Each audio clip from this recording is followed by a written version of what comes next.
welcome each one of you present here on this crisp winter morning to the very first special session of this national conference.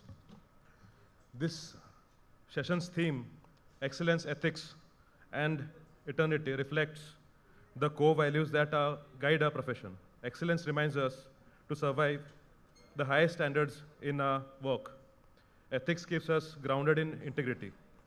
And eternity points to the lasting impact our profession has on the society.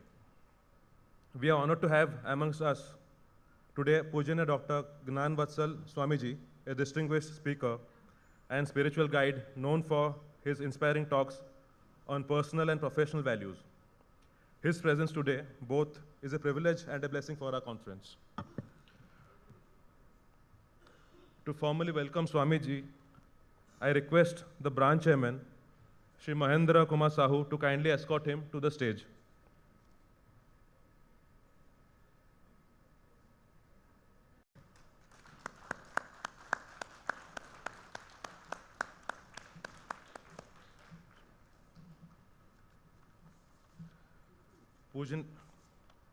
Pujanya Dr. Gnan Vatsal Swami is a renowned life coach and eminent speaker for the BAPS Swaminarayan Sanstha. An accomplished mechanical engineer by education, he was initiated as a sadhu by His Holiness Pramukh Swami Maharaj. Over the past 3 decades, his powerful oratory and charismatic presence have inspired positive transformation in millions across the globe. A prolific columnist, his weekly writings appear in leading newspapers such as Sandesh, Divya Bhaskar, Dainik Bhaskar, Divya Marathi, Chitralekha, Lok Satta, Jan Satta, enjoying a vast readership. Having delivered over 15,500 life enhancement talks in 31 years, he has been conferred the Doctorate of Literature by 2 universities in recognitions of his exemplary social service. He has also received the Surya Ratna, the Saint of Modern India National Lifetime Achievement Award. He is also the author of the best-selling book, Inspired Daily Wisdom for Holistic Living. Guided by the vision of Mahant Swami Maharaj, Pujanya Dr. Gnan Vatsal Swami continues to travel extensively, spreading the message of universal harmony, values, and holistic living. I request Sri Mahendra Kumar Sahu, Chairman Bhubaneswar Branch, to present a sapling to welcome Swamiji.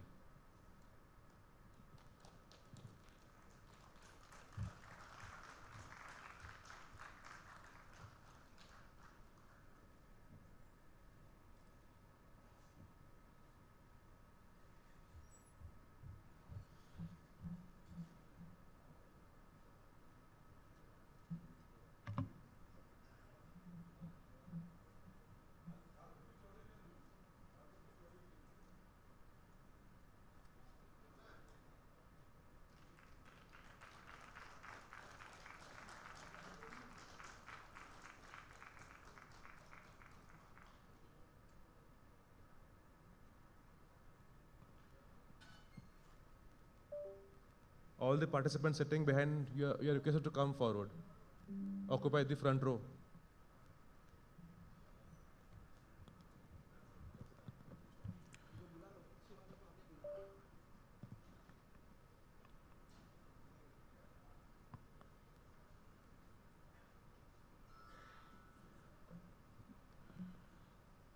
May I request Swamiji to kindly take over the session? Okay, sir.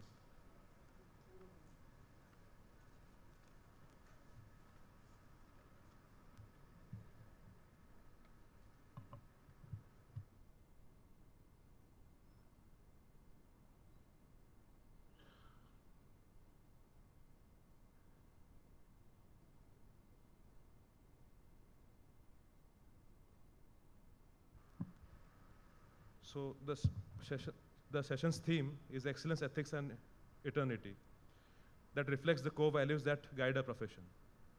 Excellence reminds us to strive the highest standards in our work. Ethics keeps us grounded in integrity. And eternity points to the lasting impact on our profession on the society. And I would like to request Swamiji to enlighten us on this topic.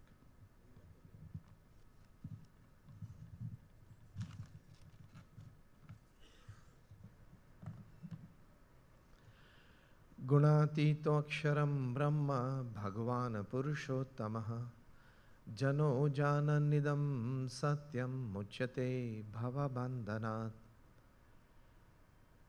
With prostrations at the divine feet of Bhagwan Swaminarayan, Bhagwan Jagannath Ji, my Guru Hari, Pramukh Swami Maharaj, and my Pragat Guru Hari, Mahant Swami Ji Maharaj, my heartiest Namaskar, good morning, and Jai Swaminarayan, Jai Jagannath Ji, to all the delegates of the National CA Conference. It's always nice to be in the midst of the intellectual young crowd. Yesterday I traveled all the way from Gujarat to this place to be a part of your conference today. I come from the BAPS Swaminarayan Sanstha. We are one of the largest NGOs of the world. We have got a permanent seat in the United Nations as an NGO. And we run more than 1,800 hospitals, hostels, schools, colleges, community centers, and Akshardham all over the world. And when I'm talking to you today, more than likely about 80 such projects are in the pipeline. How many of you have been to Swaminarayan Akshardham at Delhi? All of you. I come from that organization. And you might have heard the name of the BAPS Hindu Mandir in Abu Dhabi. You have seen the reels of it. I come from that organization. So we are one of the largest organizations with a permanent seat in the United Nations, and we run more than 1,800 social and spiritual organizations all over the world.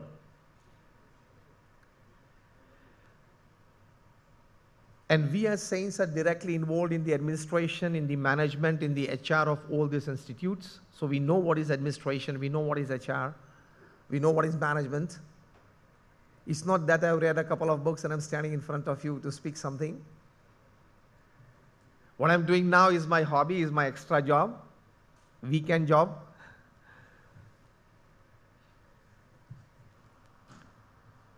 And of the 1,300 saints that we are in the organization, about 8 to 12 saints are chartered accountants or CPAs from the United States. So we have some saints from your fraternity as well. And I have had the privilege of talking to chartered accountants on many occasions. I've talked in NIRC, WIRC, EIRC, SIRC at many places. Perhaps this could have been my more than 50th CA conference where I'm talking.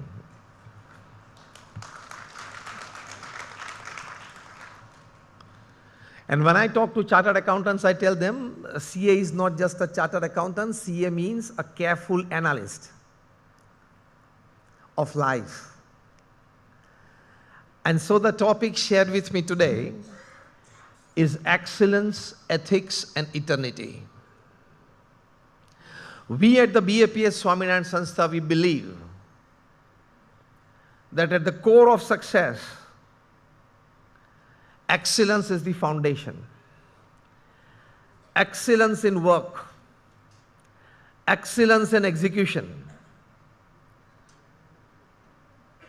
Yet each and every step during the execution of the project, we all must wed to excellence. How many of you believe in this theory? That excellence is the core foundation of our progress and success. We believe we work, but sometimes and perhaps quite many times we feel that okay, it's happening. We are making it happen. It's okay, it's on the routine.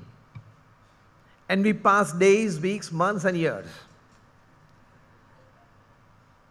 But when you go for excellence in work, the extraordinary result that you produce is self-satisfying. The extraordinary results that you produce is inspiring to other people, and you create a legacy. So doing routine work routinely is just bread and butter. Doing your routine work excellently is satisfying, inspiring, and creating a legacy. And so we need excellence in work. I would suggest a wonderful book which I read during the Corona times to all you professionals. The title of the book is In Search of Excellence, co-authored by Tom Peters and Robert H. Waterman Jr. It is a wonderful book that all professionals must definitely read, in which the author writes, the one sentence which touched my heart, I would like to share with you. About excellence, the author writes that excellence is not a one-time happening, but it is a constant pursuit built in an organization's DNA. So you at the helm of affairs in your office, you are in charge of your office, you have subordinates, you have colleagues, you have juniors. It is your responsibility as a senior, as a responsible person in your office, to create an ecosystem wherein each and every stakeholder, from the ordinary peon to your business partner, everybody feels that there lies something within this ecosystem of my business where we'll be able to conceive growth, we'll be able to progress, and we'll be able to succeed. That trust creation comes with excellence.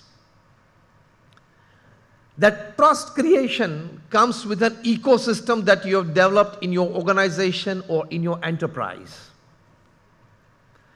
We do huge international projects. You heard the name of the BAPS Hindu Mandir in Abu Dhabi, the first of its kind in that part of the world, and it is built to last 1500 years, like Jagannath Ji Mandir. You might have heard the name of the BAPS Swaminarayan Akshardham at Robbinsville in New Jersey, America. It's the largest Hindu mandir in the Western Hemisphere, the second largest in the world. We inaugurated it in 2023. And I was there in the United States, so Pradeep ji had invited me when he was the president for this very conference here. I could not come because I was in the inauguration of that mandir. So आपकी ओर से मैंने प्रार्थना कर दी थी कि आपकी conference अच्छी चले 2023 में. It is 1.9 million cubic feet of carved stone. And the logistics. See, Indian stone, Indian granite, Indian marble cannot withstand the extreme climates of North America. So it has to come from cold countries. It has to come from cold countries. Abhaya. So we got the marble from Italy. We got the sandstone from Bulgaria, limestone from Bulgaria. We got the granite from Greece all the way to Gujarat at Kandla. Then by road transport to Rajasthan. On 26 sites, we had more than 4,000 artisans working on it. We were fortunate to have some Odia craftsmen as well. And then all the carved stones went back to Kandla and from there shipped to US. So you can imagine the logistics of the project. And when we inaugurated it, in the inauguration ceremony, we had 40 American county and town and city mayors on the dais together, appreciating the great Sanatan Hindu Dharma project there in the United States. Why I'm telling this, in whichever field you are, you must go for excellence. Nothing below excellence. I try my best. I put all my resources, my academics, my experiences in my work. Results, fine. Jagannath ji decides. But as a human being, it is our endeavor to put the best effort. Yes or no? Raise your hands if you say yes. As a human being, it is our endeavor, and not just endeavor, it is a dignity. It is a human dignity to put your best foot forward in whatever you do, from the smallest task to the youth project. So I recommend this book to everybody. In Search of Excellence, all young professionals must definitely read this book. For that, you need to change your mindset a bit. Why? Now listen carefully. To keep the attitude of excellence constantly in your mind during your working hours, you need a definite set of thought process. You need to create a mindset so that the attitude of excellence remains in the forefront in your thought process during your working hours. Only then it helps. It cannot be a sine wave. Sometimes you are going for the best effort and sometimes you go lazy, and again sometimes because of a good mood you peak it and again you go down. That is not the way you work. So we need to change our mindset from the ordinary working routine to always at an excellence bar during our 8 hours or 10 hours of working. It should be at the forefront.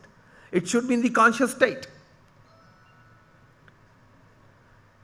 And we are capable of doing it.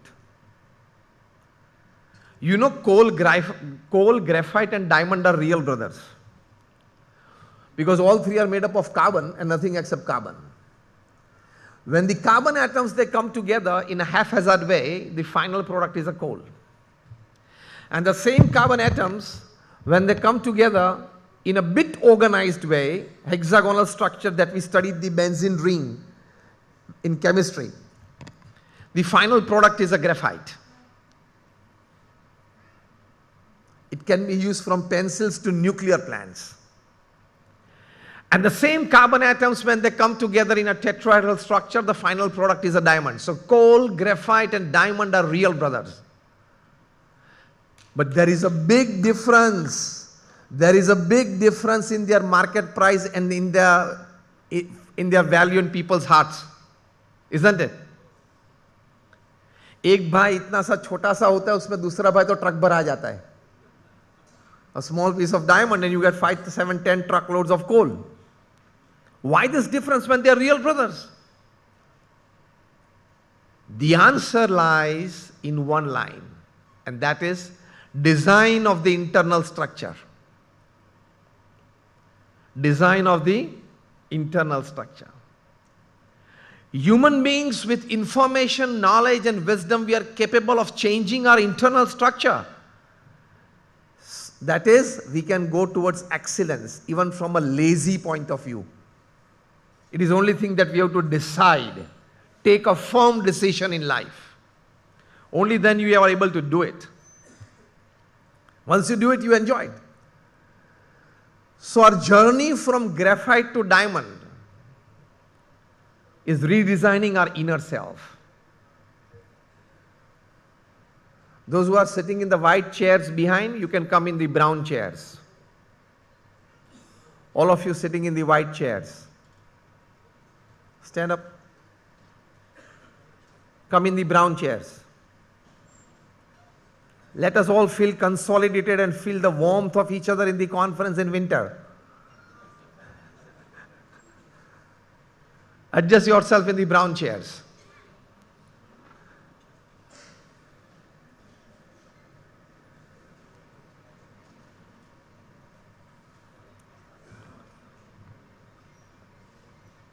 A volunteer stands there and he asks everybody who comes inside to adjust in the brown chairs first.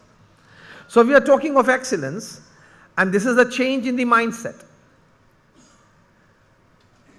From graphite to diamond. I cannot say from coal to diamond. Graphite to diamond is a good journey.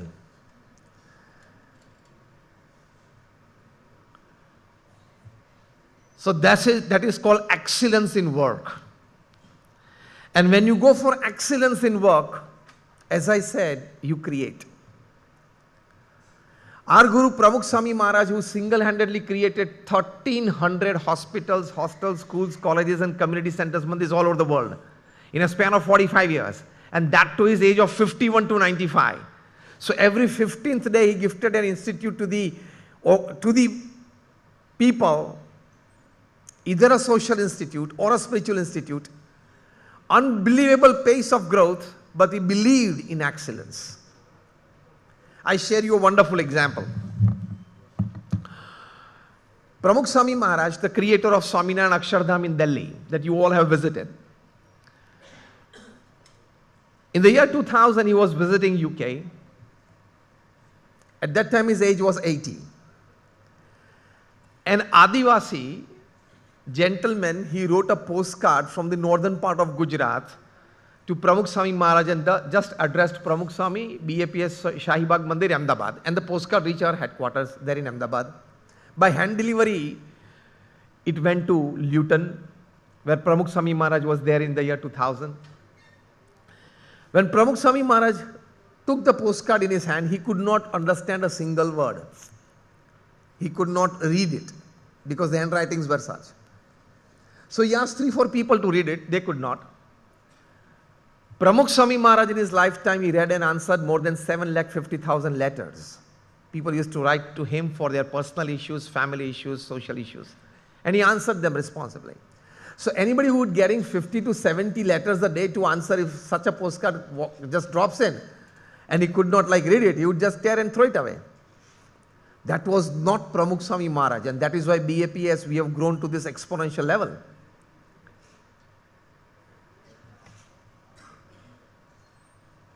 He said, give the postcard back to me. He read the postage stamp. That was Khed Brahma in North Gujarat.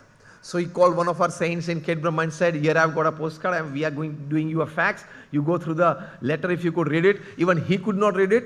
He could read only one word. The last word of the person who had written it, Pargi. Pargi is a caste of Adivasi. He called Pramukh Swami Maharaj and said, Swamiji, there are 12 villages of Pargi community around Khed Brahma.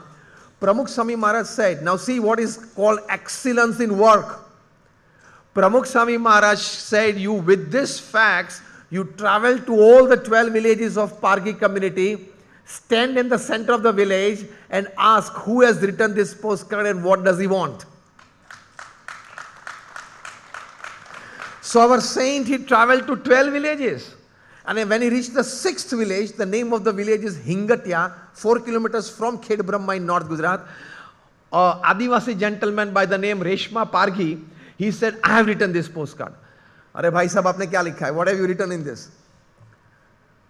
He said, I have written that the hand pump in our village is not working properly, needs a repair. If it doesn't get repaired, if it cannot be repaired, I wanted Pramukh Swami to donate us a new hand pump so that our village folk have to travel 1.5 to 2 kilometers to fetch water so they get a relief.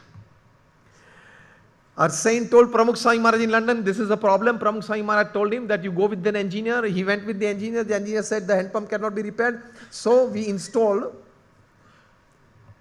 the hand pump there.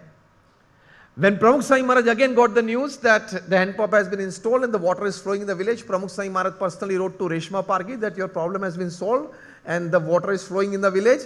And then instructed the local saint that with this fax, you go again to that village and hand it over this fax to Reshma Pargi. This is called excellence in work. Managers, they do routine work. Leaders create excellent work, excellent projects, excellent execution to create a legacy. Prithvi pe 99.99 people are workers and managers. Only 0.01 are leaders and they create legacy.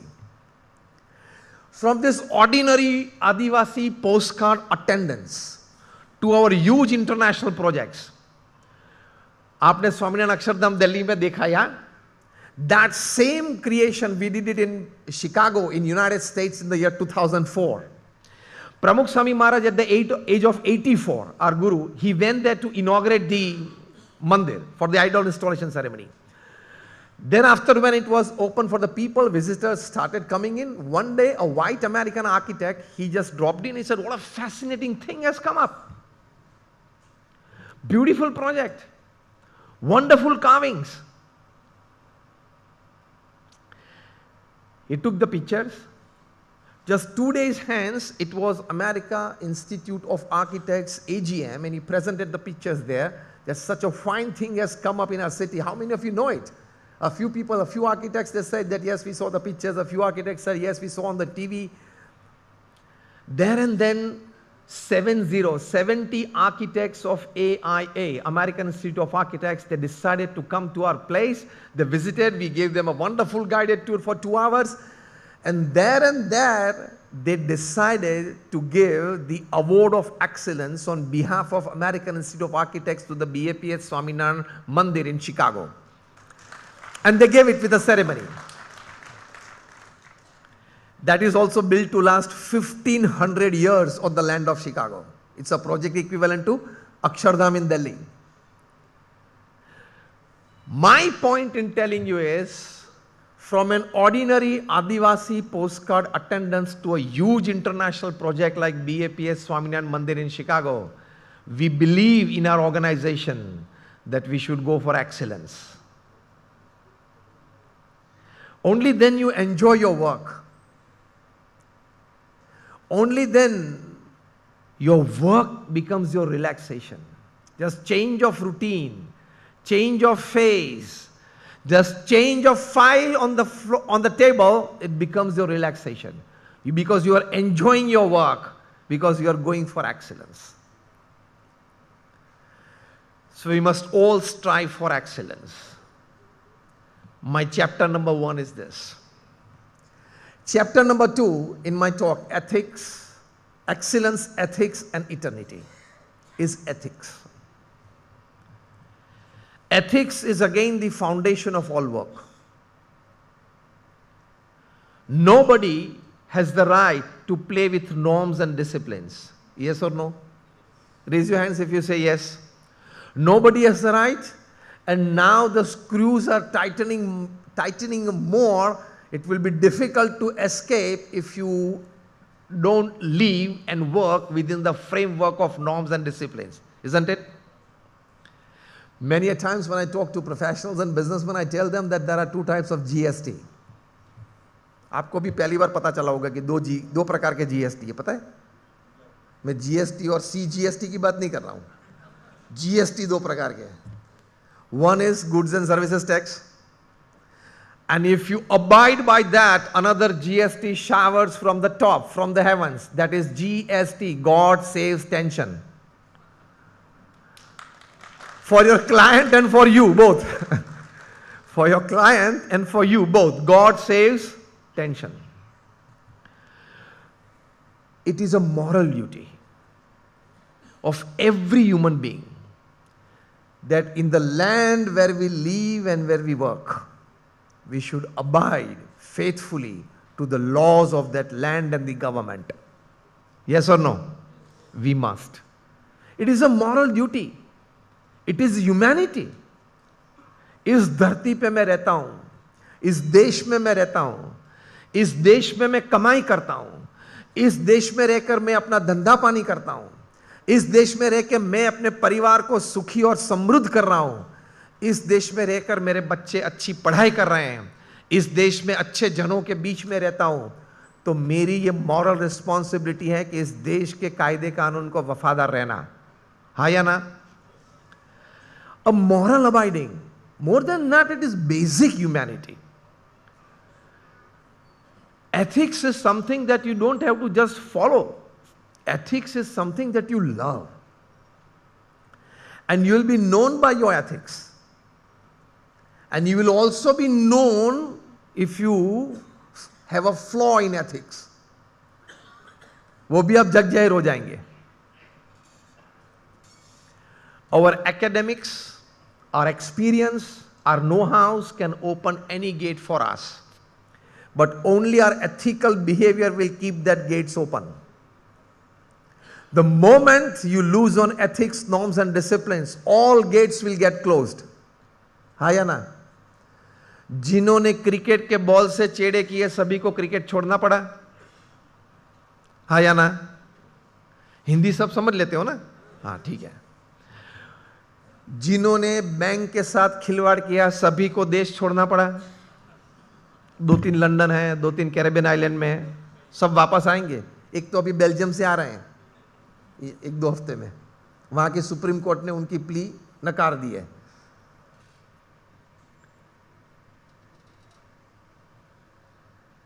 जो भी गलत है वो लंबा नहीं चलता है. सरकार के हाथ भी मजबूत है. The hands of the government are long and strong. The hands of the social media are more stronger and more longer. Your 40 years of corporate image building can go in drain in a 5-second mistake. With ethics, your academics, experiences, know-hows, platforms, back support systems, everything shine. Without ethics, your wonderful academics, excellent experience, huge social connectivity, everything goes dull. I'll give you a wonderful case study. A case study of two great sportspersons. One is Lance Armstrong, a pro cyclist, and other is Sachin Tendulkar. Lance Armstrong, a pro cyclist, he won the most coveted, most decorated tournament of pro cycling, that is professional cycling. It is called the Tour de France. He won it 7 consecutive times from 1999 to 2005. 7 consecutive times. So it's a world record. Importantly, in the midst of this career, he was diagnosed with cancer. He came back from cancer to win this most coveted tournament. So he became a hero. He became an idol.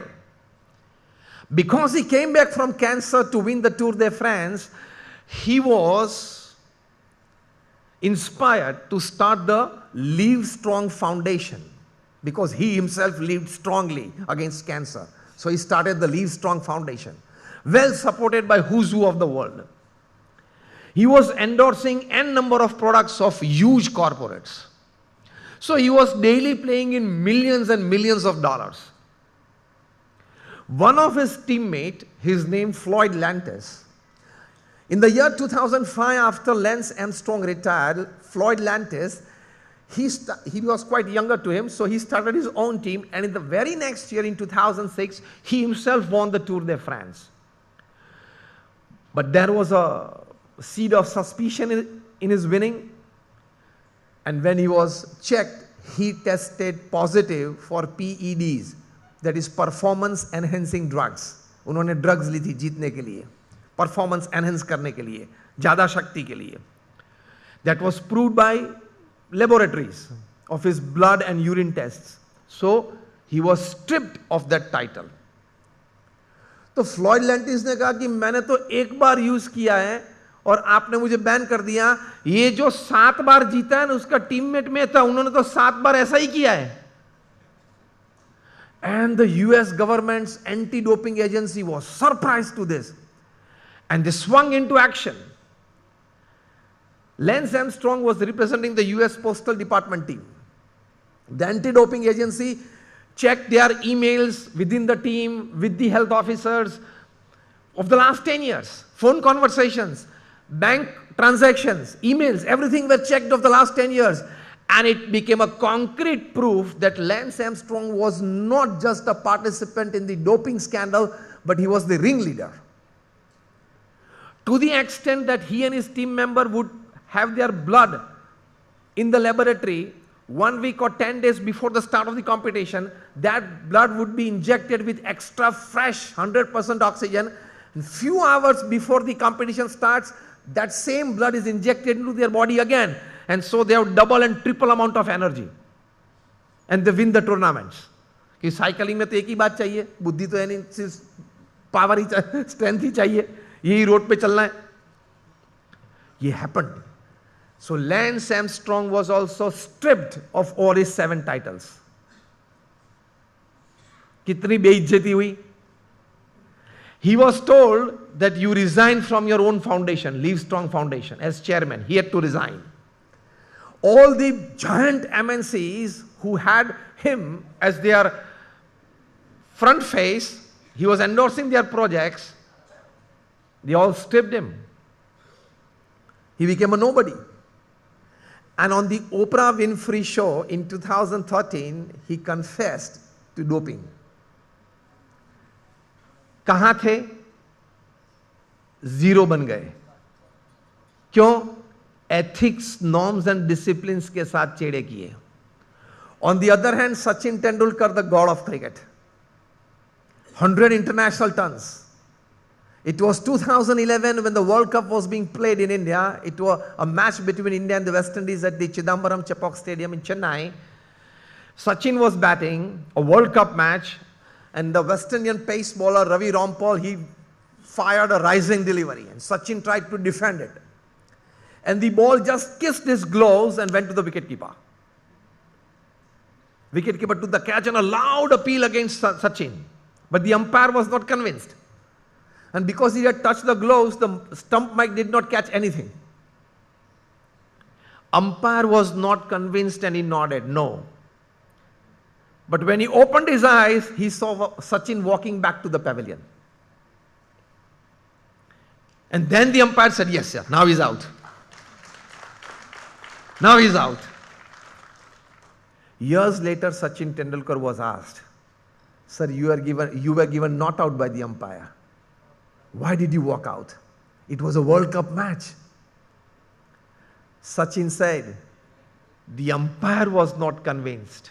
My conscience knew I was out. I had to walk out. I had to walk out. My conscience would not allow me to be there at the crease for even one more ball to face. I had to walk out. See the level of integrity. See the level of love for ethics. सभी profession में ये चाहिए. आपके profession में भी चाहिए, हमारे profession में भी चाहिए. क्योंकि विकसित भारत बनाना है वो आपकी जिम्मेदारी है, विश्व गुरु भारत बनाना है वो हमारी जिम्मेदारी है. इसलिए साथ में आए हैं.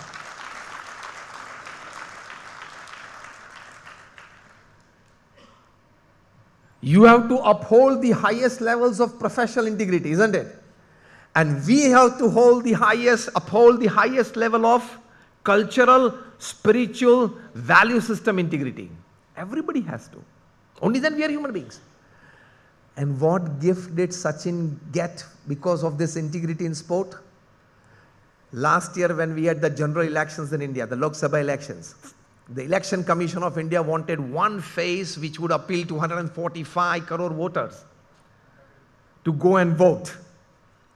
They wanted one popular, very popular, but very ethical face. The face that has never created any controversy. They could find only one gentleman, and that was Sachin Tendulkar. किसी कंपनी की प्रोडक्ट लेके खड़े रह जाना TV पे, वो तो कोई भी एक्टर, कोई भी क्रिकेटर करता है. ECI का फेस बनना, the institution which conducts the largest democratic elections in the world, उनका एक अपीलिंग फेस बनना is a different story. 100 corporates के फेस बनना वो एक स्टोरी है, लेकिन वो इस स्टोरी के सामने बहुत छोटी सी स्टोरी है. This is a big credit. This is the case study of Lance Armstrong and Sachin Tendulkar. It clearly tells us that ethics, norms and disciplines is our lifeline. So I'll give you another good book to read. ये book जरूर पढ़ना. Title of the book is How the Mighty Fall. Type कर लेना अपने mobile में. सभी professionals और businessman को यह पढ़ना जरूरी है. How the mighty fall. Gym Collins ने यह पुस्तक लिखा है. A world renowned management Guru. And this book has found very good ratings in the Harvard business review, very good ratings in the New York times best seller list. और gym Collins बोलते हैं seminars में, प्रवचन भी करते हैं, because he has interviewed more than 2000 corporates all over the world and has written this book, How the Mighty Fall. और ज्यादा नहीं लेते हैं, 40-50 हजार डॉलर लेते हैं एक घंटे बोलने का. शायद दूसरी बार आपको बुलाना है तो मैंने आपको प्राइस बता दी है. ज्यादा नहीं लेते, 40-50,000 USD for 1 hour of talk. और हम तो मुफ्त में आते हैं. I have not charged anything to come here. Pradeep ji बराबर है.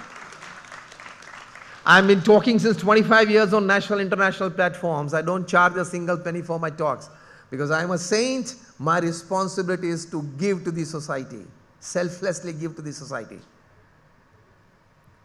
लेकिन $50,000 चार्ज करके वो जो बात बताएंगे वो अभी आप मुफ्त में सुन रहे हैं.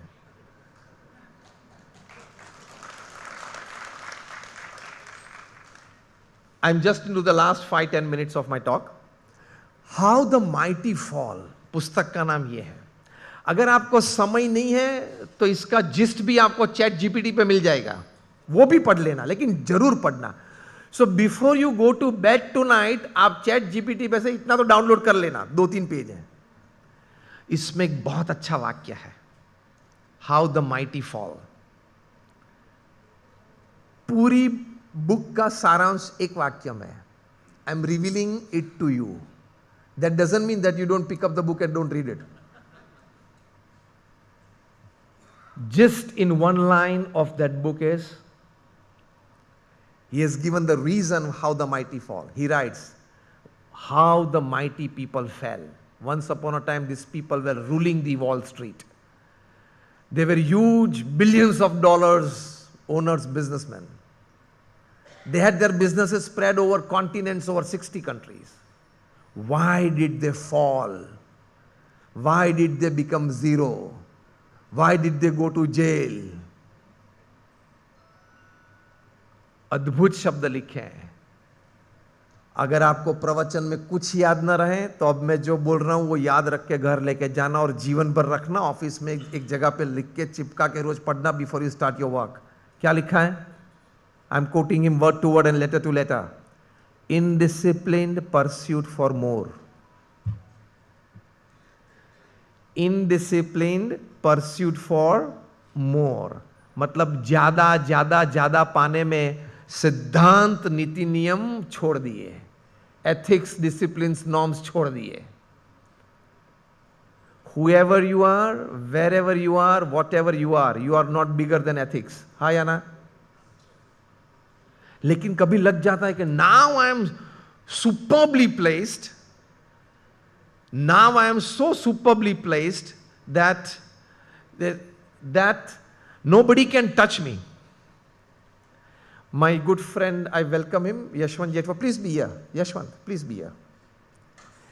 He is the Director General Vigilance of the government of Orissa. He is an IPS officer, a very senior one. And we are friends from our teenage years. So I specially called him to your conference today. And we welcome him.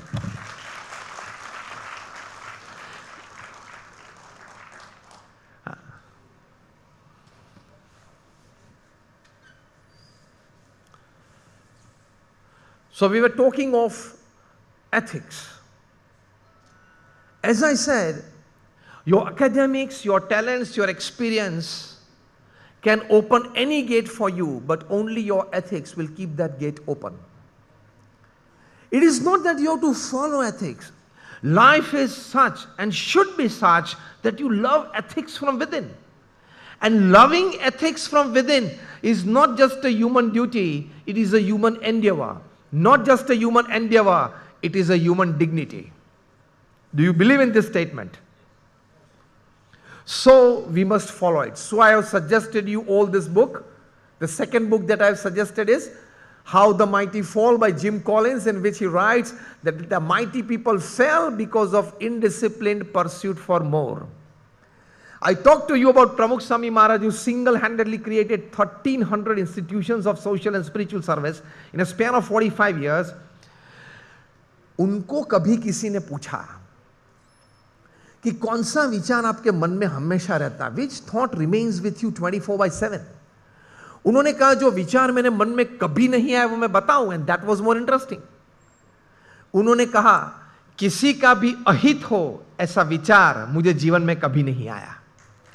This is ethics. किसी का भी अहित हो ऐसा विचार मुझे जीवन में कभी नहीं आया. This is ethics. तभी ये काम कर सकते हैं. आप ethical living करेंगे ना, unbelievable energy in your body, in your mind and your soul is created. Because God likes नीति. जगन्नाथ जी को सबसे बड़ी प्यारी चीज क्या है? नीति. हाँ या ना? That is ethics. आप नीति से रहेंगे, नीति से काम करेंगे, बहुत बढ़िया कार्य आपके कार्य क्षेत्र में कर पाएंगे. You would be surprised, even at a bigger age. That is, even at a ripe old age, you will be able to do it. Our present Guru Hari Mahan Swami Maharaj, he is 92. But when he starts working, he starts his day, he can, in many ways, through his words, through his actions, through his decisions, through his administrative prowess, can tell us that we need to learn a lot from him. He became the guru of our organization at the age of 83 in the year 2016, when Pramukh Swami Maharaj passed away to Akshardham. I challenge anybody of you, give me the name of one person in the population of 8 billion today upon this planet who became the CEO of a giant MNC at the age of 83. Somebody can become a chairman. Somebody can become a chairman emeritus.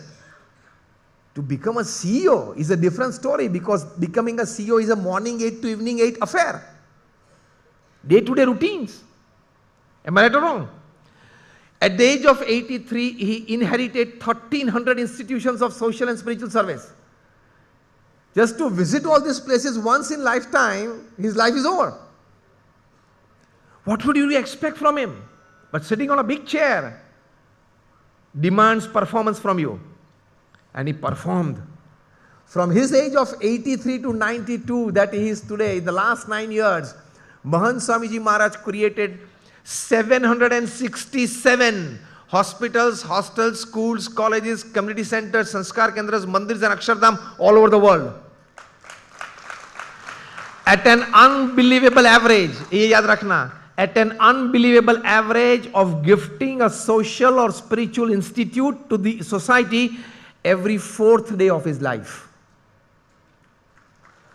So today when I am talking to you, today on this occasion when I am talking to you, we at the BAPS Swaminarayan Sanstha, we are inaugurating every 4th day either a hospital or a hostel or a school or a community center or a sanskar kendra or a mandir or Akshardham.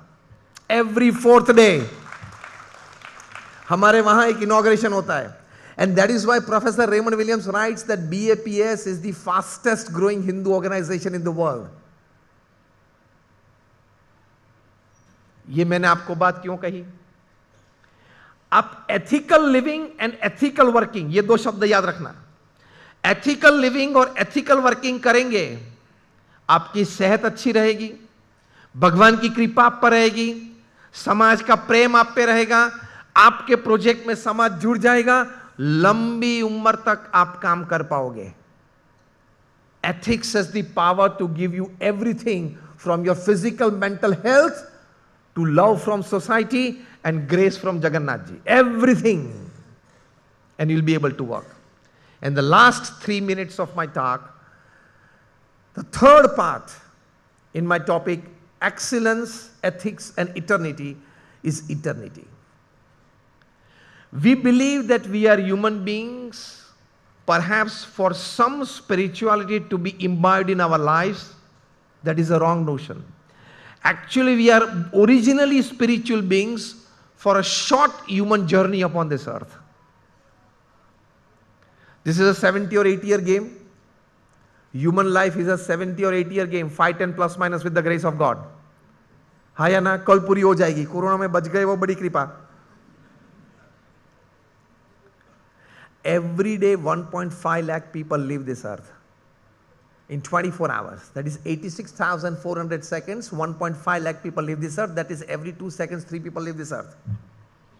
I started my talk then, is about like 35 minutes. You calculate round figure 30 minutes. That is 1800 seconds. 2500 people left this earth. More than the delegates in your conference. And if God decides to put tomorrow's full pickup on CA fraternity, take it lightly, Bhagwan karne wale nahi hai. Every 2 seconds, 3 people leave this earth. What do you want before you leave this earth? Because the amount of money that you have in your bank account when you die is the extra work you did, you shouldn't have done.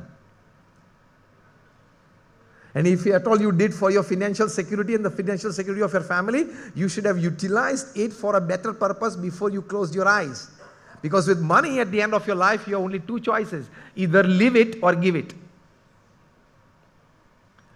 Do something beyond your profession that gives you ultimate satisfaction of human life. You have not just to be successful as a chartered accountant, you have to be successful as a human being also. Am I right or wrong? How many of you believe that we are first a human being and then a professional? All of us. So don't just give your 24/7 energy into your profession. So I teach a formula which I have designed. 8 + 8 + 8 formula. Of the 24 hours that you have in a day, it should be well distributed into 8 + 8 + 8. First 8 hours, your honest, ethical hard work in your profession. You do it. Second 8 hours is a good rest and sleep. So that your physical, mental, internal health remains good.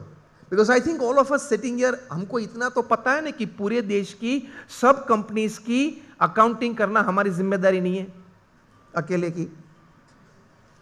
इतना तो पता है ना सबको. तो रात में सो जाओ ना शांति से. भुवनेश्वर की सभी कंपनीज की अकाउंटिंग की जिम्मेदारी आपकी है. प्रदीप जी आपकी है. तो shut off your mobiles at 11 p.m., 10:30 p.m. बहुत चिंता करने की जरूरत नहीं है और सभी जानकारी लेने की भी जरूरत नहीं है. आपके फील्ड में आप डीप रहो. बाकी की देश और दुनिया की सभी जानकारी सरफेस पे है, रखो. As an enlightened citizen, you should know everything happening around you in the society and the country. I believe in that. And we also do it. But why are you going deep? You follow somebody on Instagram, you follow somebody on YouTube. For what reasons? You are spending your time, wasting your time. Just learn the principles of those people who have achieved something. बाकी आज उसने ये glasses पहने, ये shoes पहने, वो देखने की जरूरत क्या है? मूर्ख हो. You are a fool. Now listen this statement very carefully. What is sugar to a diabetic patient is loads of information to human mind. इतनी इंफॉर्मेशन रखने की जरूरत क्या है? वो कट करेंगे, वो नीला और लाल बटन कट करेंगे ना तो ही इटर्निटी स्पिरिचुअलिटी की बात हाथ में आएगी. नीला बटन मतलब व्हाट्सएप, लाल बटन मतलब यूट्यूब. थोड़ा टाइम तो कट करना पड़ेगा. You have to cut that time. Only then you will have a peep, some peep into spiritual world. Ultimate satisfaction of human life comes by spirituality alone. So when I talk to professionals, I tell them, life is excellent academics. Yaad rakhna, this combination, I give this combination to professionals. Life is excellent academics, smart professionalism, wonderful human being, and a great devotee of God. ये चार का combination आपके जीवन में चाहिए. Repeat with me. Excellent academics. जरा जोर से बोले. Smart professionalism, wonderful human being, and a great devotee of God. ये combination चार का चाहिए. Then it is a complete human life. आखिरी प्रसंग कह के मैं पूरा करता हूं. यूनिवर्सिटी ऑफ मिसौरी की एक रिसर्च है, रादर सर्वे है. They surveyed on 10,000 people, two groups, 5,000 each. Group A of 5,000 were such that they were following religion and spirituality. Another group B of 5,000 were such that they did not believe and did not follow any religious or spiritual aspect. Fine, we don't have issues. Everybody lives their own life, their own ideology. मैं बात कर रहा हूं ये सर्वे की. Their principal point of survey was what advantage a believer has over a non-believer. What advantage a person having a sense and an ideology of religiosity and spirituality has over a non-believer, a non-follower. After 10 years of survey, they came up with wonderful conclusion paper 4 sentences of that conclusion paper are excellent, which are concise to it. I'm telling you word to word and letter to letter. University of Missouri writes in the conclusion paper first, religion and spirituality are must for rehabilitation settling. Rehabilitation मतलब आप अंदर से टूट गए हो. If you are broken from within, if you are broken from within because of financial failure or a setback or losing a family member or losing your spouse to cancer, whatever, if you are broken from within, only one medicine comes to your help, and that is religion and spirituality. तो पहला शब्द क्या लिखा है? It is must for rehabilitation settling. Second, they write, religion and spirituality empowers us to accept the situations that we are in. Religion and spirituality empowers us to accept the situations that we are in. हम stress में क्यों आते हैं? Tension में क्यों आते हैं? Depression में क्यों आते हैं? क्योंकि present prevailing situations in our life we don't want to accept it because they are not going our way.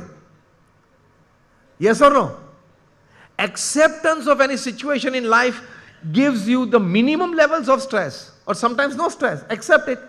But we are accepting, मेरे जीवन में सब कुछ अच्छा ही होना चाहिए.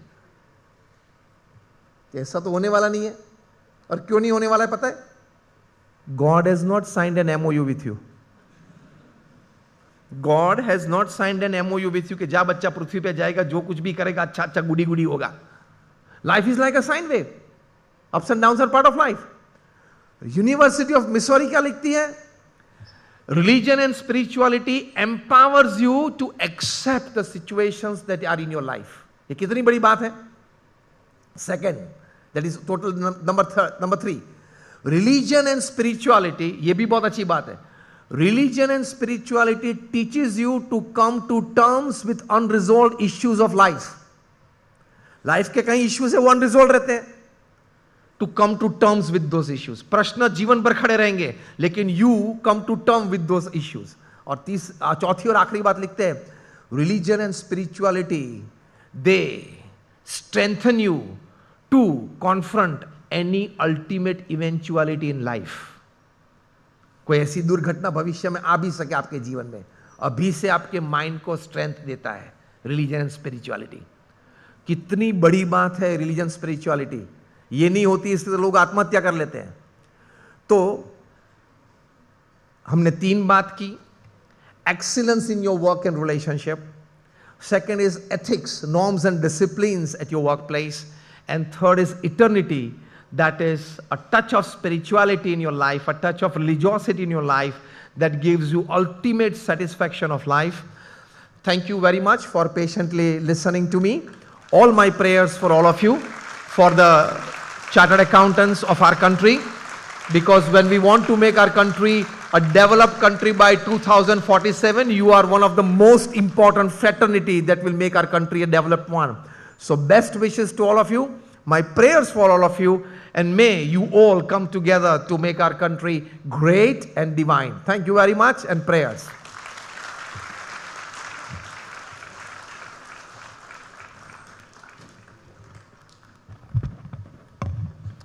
Respected Swamiji, on behalf of Bhubaneswar branch and each one of us present here, I express my heartfelt gratitude for your inspiring session on excellence, ethics, and eternity. Your insights has given us much to reflect on and to guide us in our personal and professional lives. Now I would like to invite Mr. Abhishek Sinha, Chief of Business Finance, Tata Steel Meramandali, to present a memento to Swamiji, to express our gratitude for his presence here today.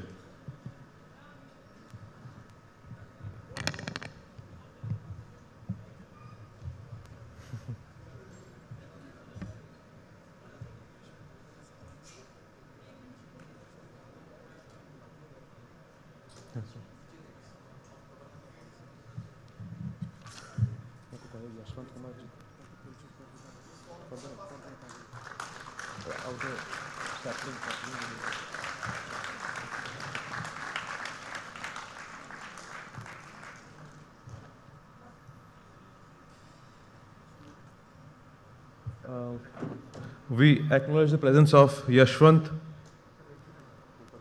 Kumar Jetwa, IPS Director, Odisha State Vigilance Department. Sir, kindly come upon the stage. We'll just.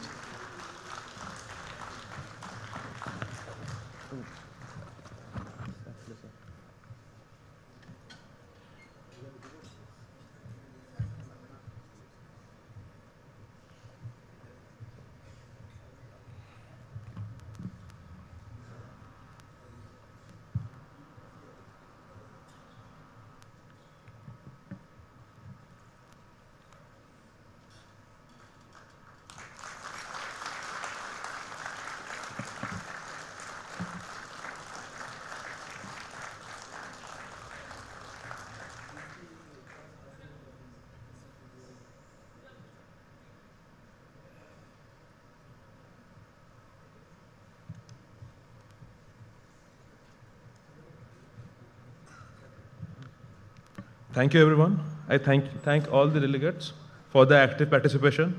Your presence and engagement has made the session truly meaningful. Thank you once again.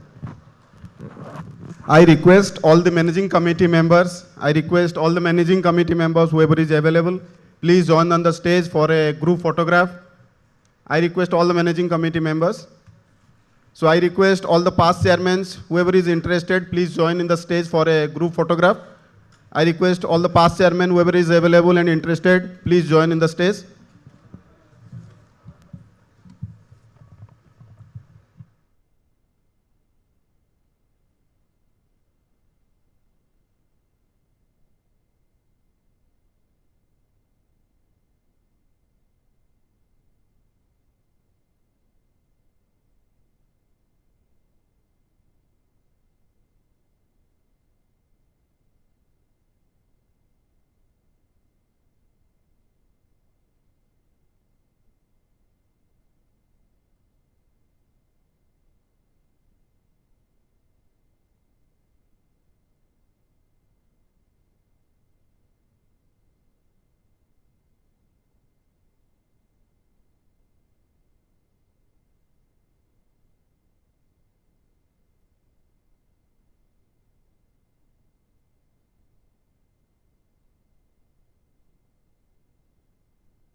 So I request everyone, please stay inside the auditorium. We'll start our next session immediately. So we'll start our next session immediately. We have with us respected Chairman, Security Exchange Board of India. We have with us respected Chairman, National Stock Exchange, and our beloved President of the Institute. I request everyone, please stay inside the auditorium. We'll start the session immediately. Thank you. नमस्कार, good morning. खाली sir बोल रहे, good morning. Thank you. Good morning to our all distinguished guests, dignitaries, Central Council member, Regional Council member, past chairman, senior members, and all my fellow colleagues. I, CA Poushima Sen, and I, CA Imran Khan, on behalf of Bhubaneswar branch, welcoming you all on today's technical session on strengthening corporate governance in Vikshit Bharat. for our national conference. The vision of Vikshit Bharat by 2047 heavily relies on a robust and globally competitive corporate sectors.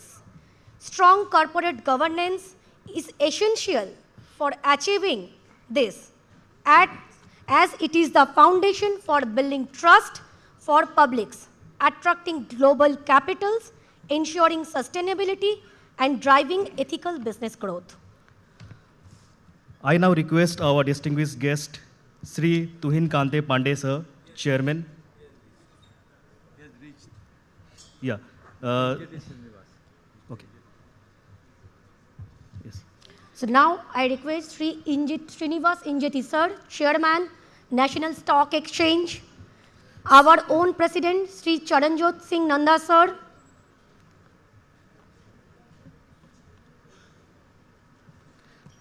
CA Sanjeev Sanghvi sir, and CA Ravi Ravi Patwa sir, along with our own beloved CA Rajiv Sekhar Sahu sir, Conference Hosting Committee Chairman, with CA Mahendra Sahu sir, our branch chairman, and CA Dr. Prithvi Ranjan Pari sir, Secretary, Bhubaneswar branch. I would request all to please take your seats.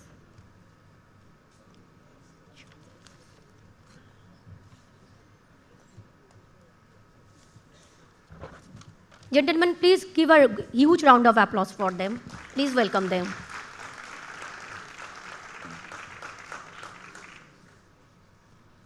I am honored to introduce Sri Tuhin Kanta Pandey sir.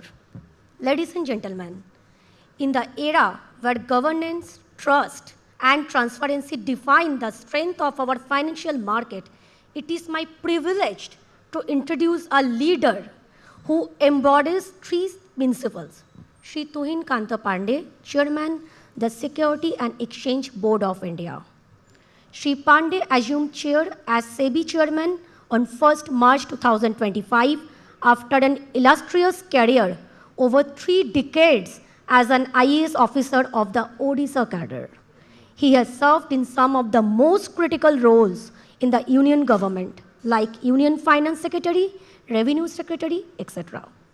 As we gather to deliver on financial reporting, governance, and transparency, Sri Pandey's leadership at SEBI stands as a beacon for strengthening the investor confidence and ensuring fair, transparent market for India's growth story.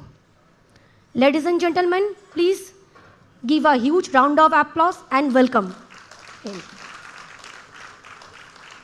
Now I request our own beloved President, CA Charanjot Singh Nanda sir, to give us saplings to him.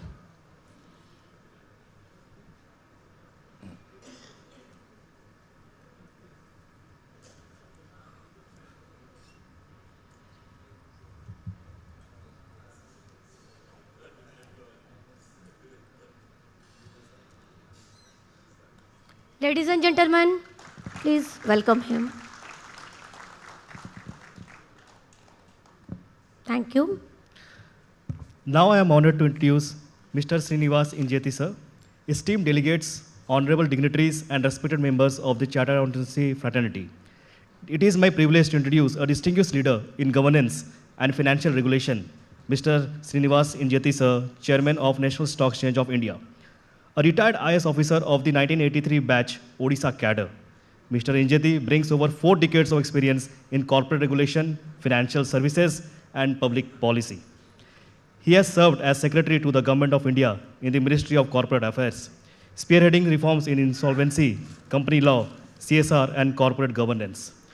As the founding chairperson of the International Financial Services Center Authority, he established India's first international financial regulator and advanced initiatives in fintech, sustainable finance, bullion exchange, and aircraft leasing.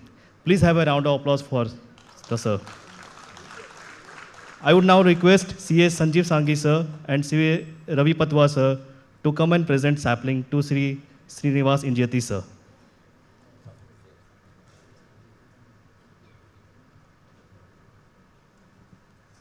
Please have a round of applause.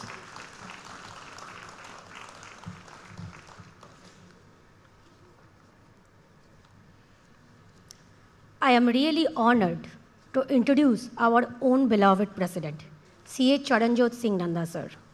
Ladies and gentlemen, today we have the privilege of welcoming the stalwart of the accounting profession. Sri Charanjot Singh Nanda sir, the 73rd President of the Institute of Chartered Accountants of India for the term 2025 and 26, a fellow chartered accountant who serves over 34 years to our profession in his full career. A visionary leader and a true ambassador of trust and transparency, C.A. Charanjot Singh Nanda sir continue to inspire us all and strengthening the role in the nation building. Please give a huge round of applause for him.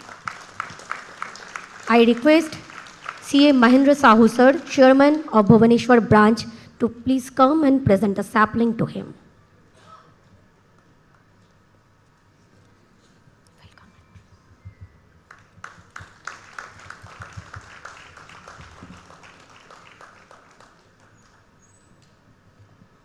Now we also have our own beloved Sanjeev Sanghvi sir and C.A. Ravi Patwa sir. I believe they both need no introduction from us. So please give a huge round of applause for them too. Now I request C.A. Mahendra Sahu sir, Chairman Bhubaneswar branch, to deliver the welcome address.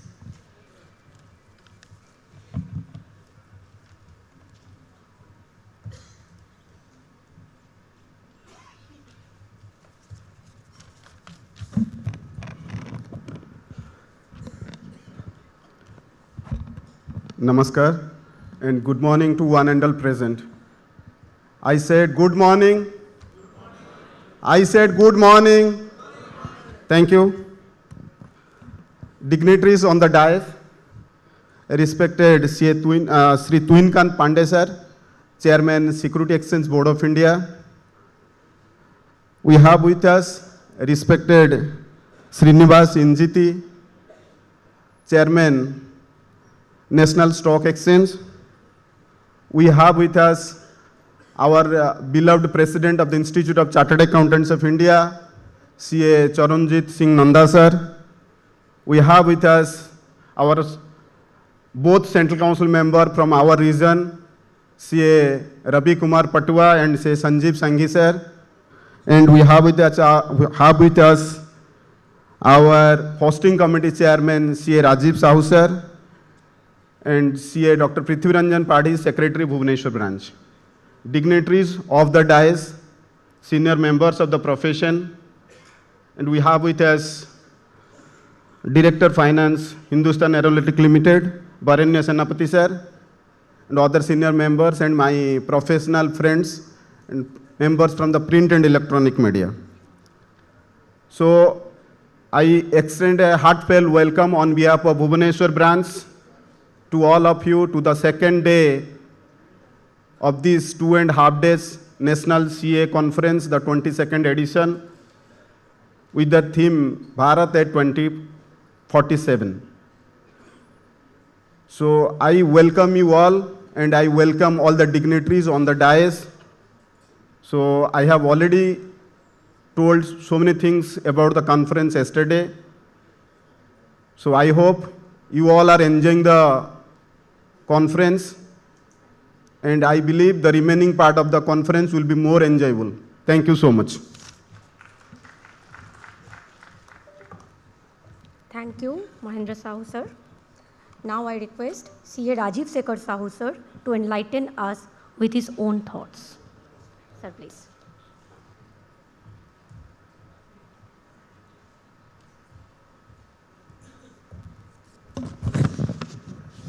Good morning to all of you. Today is a very important day in the history of our institute in Bhubaneswar. I think all of you will agree with me, the two outstanding personalities of Indian bureaucracy, Odisha bureaucracy, and who have gone to the highest level are here with us. And I think our President will also agree with me that the very dynamic Sri Tuinkant Pandey. The SEBI chairman is a 87 batch IS officer from this place only. And he has been very kind to have agreed to take the pain of coming to Bhubaneswar, even though the flight was delayed by more than 2 hours. And he has reached at midnight yesterday. I have the privilege and occasion of working and interacting with him in different capacities. The two things that I must tell is, which is again very historical for this country, is as DIPAM secretary, both the disinvestment of Air India and LIC going to the capital market will be remembered for many, many decades. And I wish all of you to give a big round of applause for these two astounding success. Having come as SEBI chairman, only in the first 4 months, he has transformed, and the friendliness with the customers and the investors has gone up manifold. I think and wish that your tenure in SEBI will be one of the best that the country will be benefited from. थोड़ा और ज़्यादा ताली होगा तो और भी अच्छा लगेगा.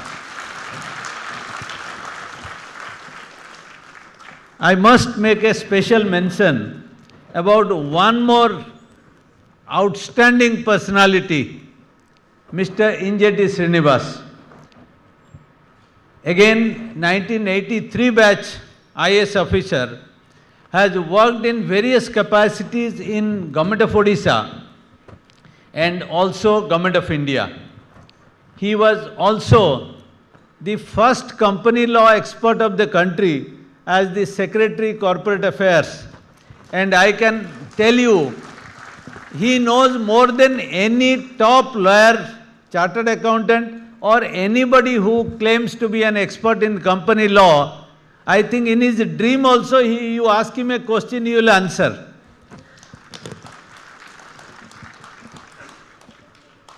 He has also been the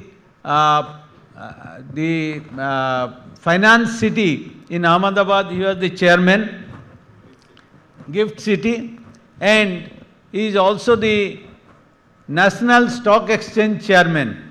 And again, you can see the reforms that will be going on. So the two best persons are in both SEBI and National Stock Exchange. And I can tell you, while as Corporate Affairs Secretary, he thought maximum for the profession and also took the lead in transforming and making the amendment to the Chartered Accountants Act. Of course, sir, you are also the person who brought in NAFRA for all of us. Sir, I think whatever I can speak in my limited vocabulary will be insufficient for both of you. Our very beloved president, who before becoming president, we all knew him as a motivational speaker. I think no conference will be complete without his presence. And the audience he will draw used to be maximum also. He is, of course, considered to be one of the most dynamic president and trying again for all the reforms that is there. Sir, I think this session is the most interesting and effective session for the entire conference. And both your presence will be again remembered. Having lost bit of time in the process, so I think we'll allow our Mr. Tuinkant Pandey and Mr. Injeti Srinivas to speak more. Thank you very much. Thank you very much, sir. Now I would request Ravi Patwa, sir, to express his views on today's topic.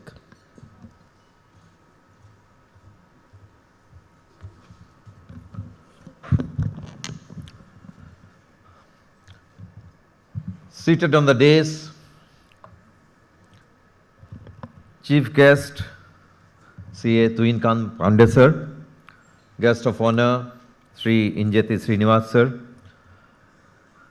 the leader of the profession, the person who all of you know as a motivational speaker, and we council members know as a storehouse of knowledge and insight, CA Charanjot Singh Nanda sir. My council colleague CA Sanjeev Sanghi, who has been doing a great job as the chairman of group on GCC. Congratulations to him for making GCC popular throughout the country. The chairman of the branch, CA Mahendra Sahu, chairman of the program hosting committee, CA Rajiv Sekhar Sahu, branch secretary, CA Prithvi Ranjan Padi, galaxy of leaders, past chairman of the branch, past chairman of EIRC, CA Sunil Sahu, member of the regional council, CA Vishwaranjan Sutar, and past chairman of not only Bhubaneswar branch, but of nearby branches including Cuttack and Sambalpur, Jharsuguda, Rourkela. A very happy morning to each one of you present over here. Friends, yesterday we had a discussion on the changing dimensions of audit profession. Today we have the leader of the profession, CA Charanjot Singh Nanda sir. And when the leader of the profession is there, we council members normally try not to speak much. So I will leave by that. But just a couple of things on the committees where I am deeply involved, where the leader of the profession has been kind enough to make me the vice chairperson. The Auditing and Assurance Standards Board, just a couple of information on those, on that committee and on Internal Audit Standards Board committee where I am also a vice chairperson. Friends, there is a refresher course on auditing which the AASP has started. We already had 3 virtual batches. The 4th virtual batch is open now. It will be starting very soon. The registration has started today for the 4th batch. We will also come up with some physical batches on refresher course for auditing standards. All of us who's deeply involved in statutory audits must, attend this course, go through this course at least once in a year. This is all I would like to say.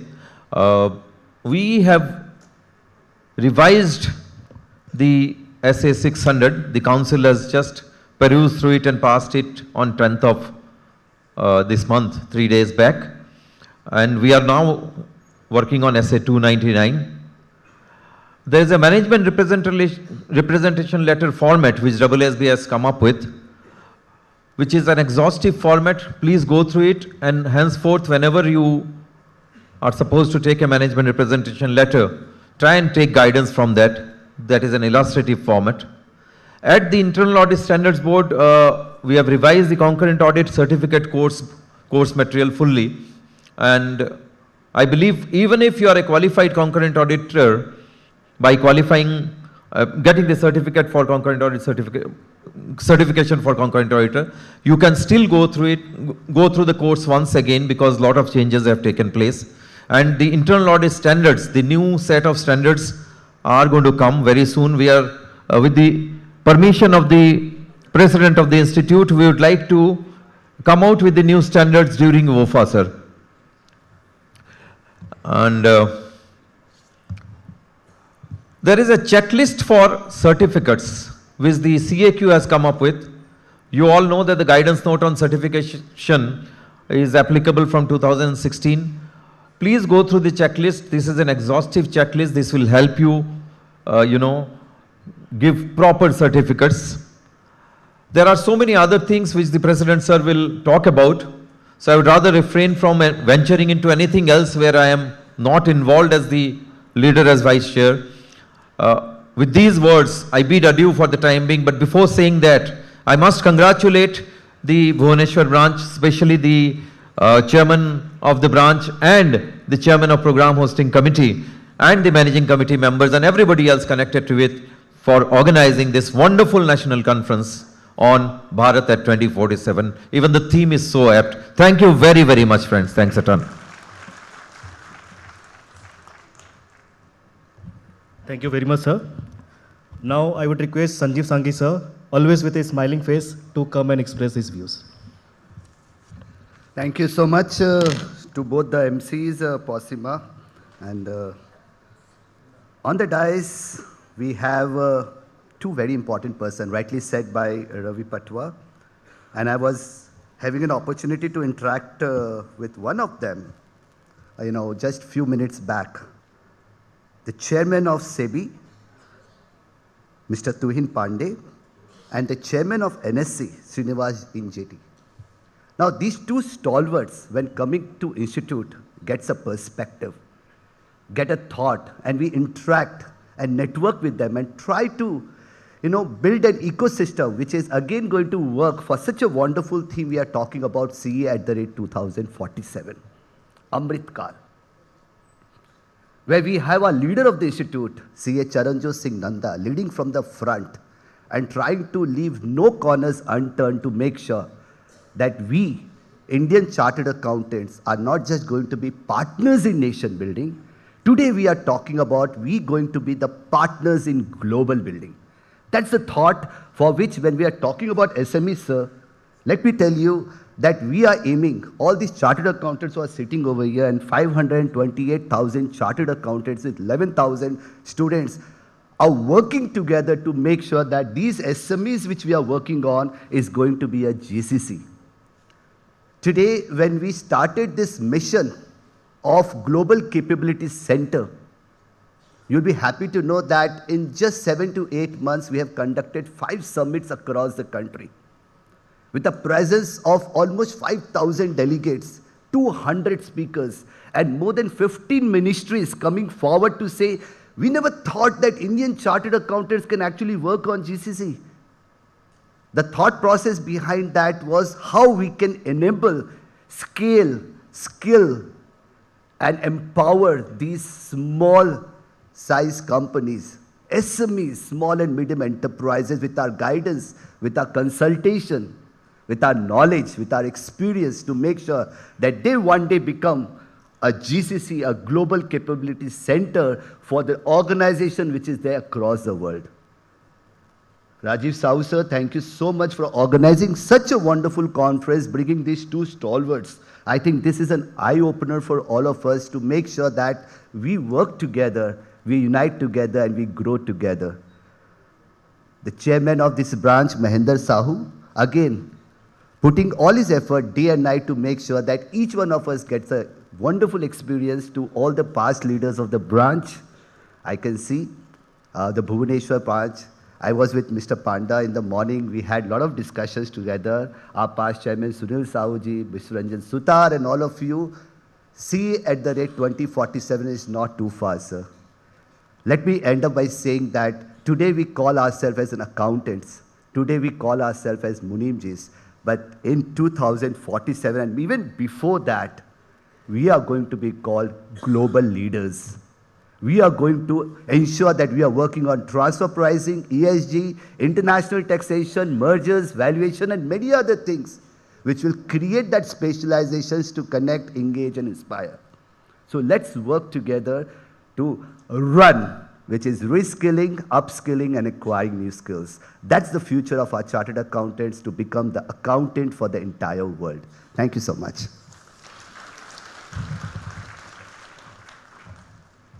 Thank you, sir. I humbly request our own beloved, the stalwart of this profession, the President C.A. Charanjot Singh Nanda, sir, to deliver his presidential address. Sir, please.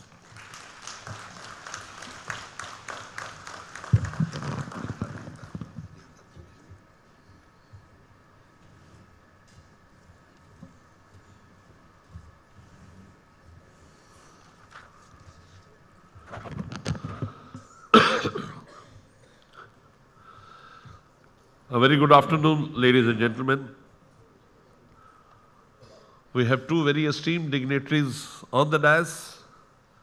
Honorable Shri Tuhin Pandey ji, the visionary, the man who has transformed the entire thought process of a regulator, took it to the path of perpetual progress and advancement, Shri Srinivas Injeti Sahab, Chairman NSE, again a man who carries with him a distinct thought process of ensuring the nation moves to the greatest pedestal of success, Shri Mahinder Kumar Sahu, the Chairman of the Bhubaneswar branch, my very dear esteemed colleagues in the council, Sanjeev Sanghi Sahab,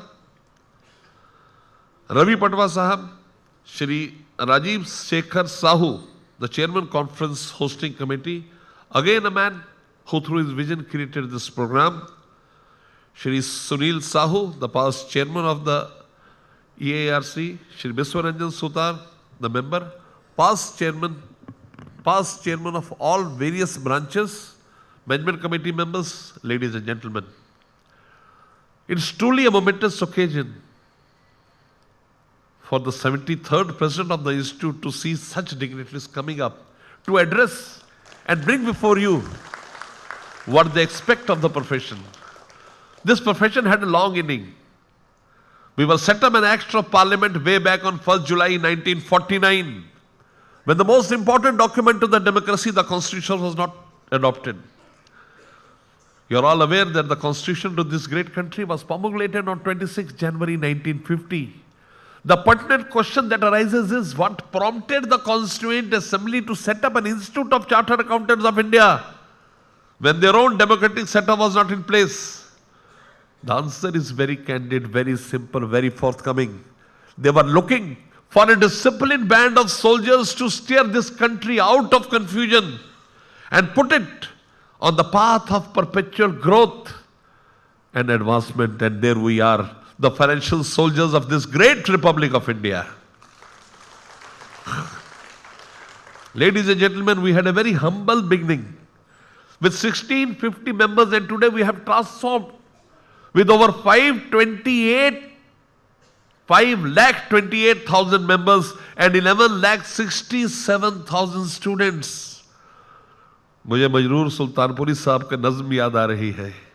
मैं अकेला ही चला था जानिबे मंजिल, लोग जुड़ते गए, कारवां बनता गया. Indian chartered accountants have put their footprint across the globe. Coming on to the international scenario, I would like to share a few things with you.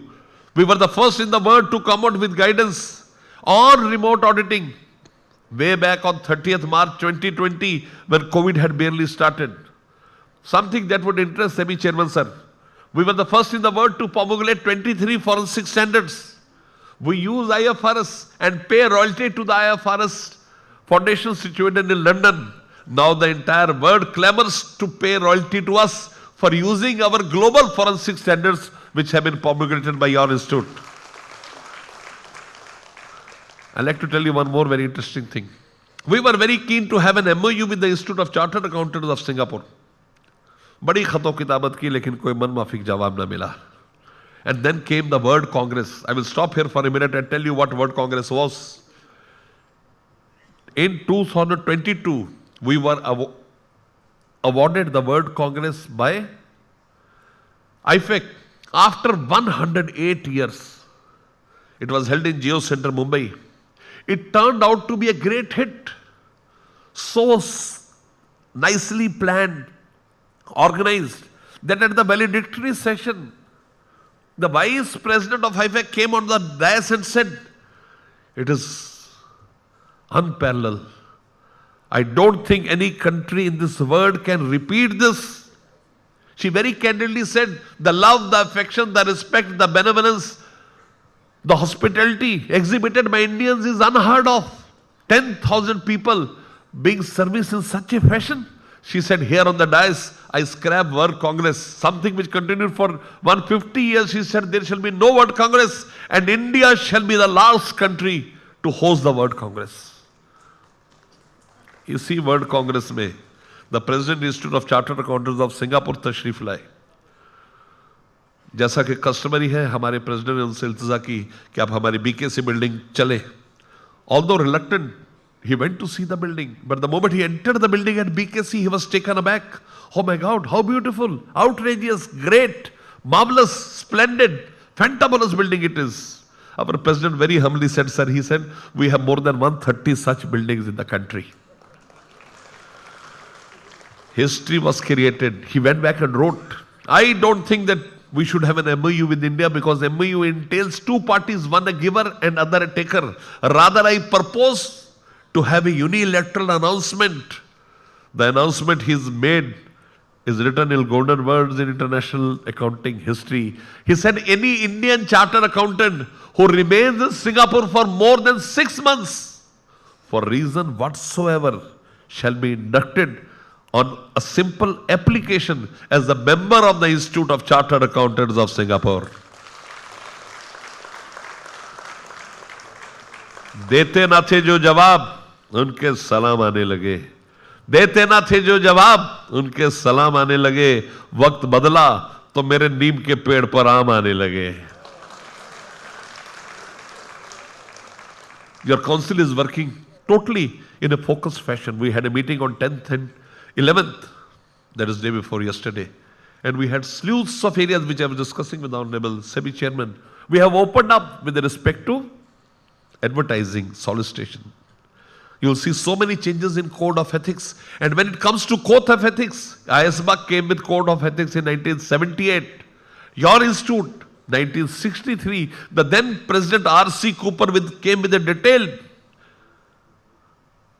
publication on Code of Ethics and said that when it comes to ethical issues and you have legal solutions, don't go for the legal solutions. Sit back, relax, and refer your conscience. Let your conscience drive what is true, and that ultimately has been adopted by ISBA. We took out certain standards on sustainability. We came out with a detailed guidance on collaboration with foreign funds, networking guidelines which you call international networking guidelines. We came out with guidance on SS 600 which just now Ravi Patwa Saab said. I want to just tell you, the institute feels that if we intend to perform, we should come in film mode to perform. The working has to be fantabulous above board. And more importantly, the thought process has to be very clear as to what has to be our agenda. Going ahead, I met Mr. Shaktikant Das some 7-8 days back. Again, the son of the soil. After meeting Mr. Pandey, I feel all the great people come from Odisha only. I spoke to him on detail about his green project, Indian Big Four, and we are presenting him a paper on that. Most probably we'll give it on 15th Monday. I have the documents today morning. I was seeing that, so we'll do some little changes and give it to him. How ICI will contribute in ensuring that you have big Indian firms, homegrown desi firms. कहते हैं ना, ढूंढोगे घर तो ही रास्ते मिलेंगे, ढूंढोगे घर तो ही रास्ते मिलेंगे, मंजिलों की फितरत है, खुद चलकर नहीं आती. Ladies and gentlemen, going ahead, we are very keen on serving the government. We have an MOU with CNAG office. We do the training programs, and recently Honorable CNAG was with me in our premises in Hyderabad, our COE. We are doing a lot of work on a daily basis. We are training young students, 12th students, to go and contribute for Panchayati Raj and Municipal Corporation accounting. On international ground, we have so many study groups working. Wherever I visit, I make it a point to go and meet the Consulate General and ensure that we do research there. Sir, I was with the Consulate General of India in Singapore. He was worried on one account. The family offices there have grown from 1,400 to 2,100 in a year. So we are doing a research paper on that. Your institute is the first in the world to come out with lot of guidances on interpersonal relationships. When I became the president of the institute on 12th February 2025, I made a committee for promoting work-life balance, which is very, very important. I say this on an emotional note. We chartered accountants are rich in money, but very poor in time. How much time do we spend with our parents? कभी सोच के बताइए आपने, कितने लोगों ने आप में से अपनी माँ को छूकर पिछले 1 महीने में कहा कि मां मैं जो कुछ भी हूं तेरी वजह से हूं। 2, 4, 5 लोग, कितनी बड़ी कमी है ये। मां बाप से खूबसूरत चीज इस कायनात में कोई नहीं। और आप कैसे भी हैं, सुंदर हैं, काले हैं, मोटे हैं, गोरे हैं, छोटे हैं, आपकी मां की निगाह से आपसे खूबसूरत चीज इस कायनात में कोई नहीं। हम सरासर गलत बयानी करते हैं कि हम 5 लाख चार्टर्ड अकाउंटेंट हैं। हम 5 लाख माओ और की मेहनत, मशक्कत और दुआओं का नतीजा है कि हम चार्टर्ड अकाउंटेंट बनकर यहां बैठे। माय डियर फ्रेंड्स, आप याद कीजिए अपने बचपन को। आप बहुत शरारत करते थे। आपकी मां आपको कभी कुछ नहीं कहती थी, थप्पड़ लगा देती थी लेकिन बद्दुआ नहीं देती थी। किसी ने क्या खूब कहा है कि कुछ इस कदर मेरे गुनाहों को धो देती थी मेरी मां, कुछ इस कदर मेरे गुनाहों को धो देती थी मेरी मां, जब बड़े गुस्से में होती थी तो बस रो देती थी मेरी मां। अगर फादर की बात करें, बाहर से कठोर अंदर से कोमल। How many of hugged your father in the last 1 month? Go and hug him. वो आपसे पूछेंगे कुछ चाहिए, को कुछ नहीं चाहिए फादर। एक साहब ने क्या खूब लिखा है कि अपनी कमाई के चंद रुपए खर्चते दिल लरजता है मेरा, अपनी कमाई के चंद सिक्के खर्चते दिल लरजता है मेरा, ना जाने मेरे बाप ने अपनी सारी उम्र की कमाई मुझ पे कैसे लुटाई होगी। My dear friends, we have to be very clear on emotional front. 2 more points before I say goodbye to you. The 6th point is nation first. For us, nation is first. When Operation Sindoor happened, I was in Bhatinda, again border area. Blackout ho gaya. I came to Chandigarh, blackout ho gaya. When I started from Chandigarh, I gave a call to my secretary. I would like to speak to my members and students on a virtual mode. 4 घंटे के बाद जब मैं अपने institute पहुंचा, I went to the council room, 55,000 people were waiting to interact with me. एक दिन के बाद exactly 14 lakh people were there in touch with me on Operation Sindoor. See where we stand. You are aware of the gruesome act which happened in Pahalgam. We were the first institute in the world to go and hold a council meeting in Pahalgam with our families. We do a one council meeting. हम लोग जाते हैं, हमारी family जाती हैं on our cost. My father, who's 86 years of old, was there. Some council members had their grandchildren who were 1 year, 2 year, 3 year old. Our wives, our family's children. Omar Abdullah, the Chief Minister of Jammu Kashmir, drove down himself from Srinagar to Pahalgam. He was so overwhelmed, so excited. He said only one thing. He said the first lion-hearted community is the community of chartered accountants. You have come with your families, with your children, with your parents, which exhibits your faith in Jammu and Kashmir. Ladies and gentlemen, India entire is ours. And we as chartered accountants will ensure that we solidarily stand with India. And the last thing, WOFA, World Forum of Accountants. World Congress scrap होने के बाद अगली बार हमने ग्लोपैक की गांधीनगर में। Then last year we did WOFA in Delhi, Yashobhumi. And now we are doing WOFA in WOFA 2.0 in Greater Noida, which we call as Expo Center Great Noida. A huge 25th, the Prime Minister of India was there. A huge infrastructure where as many people can come, at least 30,000, 40,000 cars can be parked in. We have plenary sessions. I have requested Honorable SEBI Chairman also to be a part of that. We have plenary sessions where Chief Minister's session is there, regulator session is there. We have sessions on creating value and worth. We have requested Vaibhav Taneja, the highest paid CFO, 1,200 crores his salary. He works with Tesla. World Bank Chief, Mr. Ajay Banga, has also been requested to come. IFEC President, Mr. John Bouquet, has kindly agreed to come. We have Madam Ms. Shri Lee Cooper, the CEO of IFEC, who's coming here. We have Mr. Dale Pinto, the President, CPA Canada, who is coming. We have the President, CPA Ontario coming. President, CPA Quebec coming. We have more than 200 speakers, dignitaries who will come there, and we eye for more than 25,000 participants. It's going to be a huge program. And apart from the plenary sessions, we have breakout sessions. We have a session on artificial intelligence. We have a session on global competency centers. We have a session on sustainability and ESG. We have a session on technology forensic standards. We have a session on accounting, SS 600 and best practices. So ladies and gentlemen, it is going to be a great program to attend. The mornings will be taxing, but evenings are going to be equally relaxing. First day we have Sikandar Sartaj to entertain you. Second day we have Mika. We have a talk show on Ye Supteshu Jagriti. We have 5 international bands.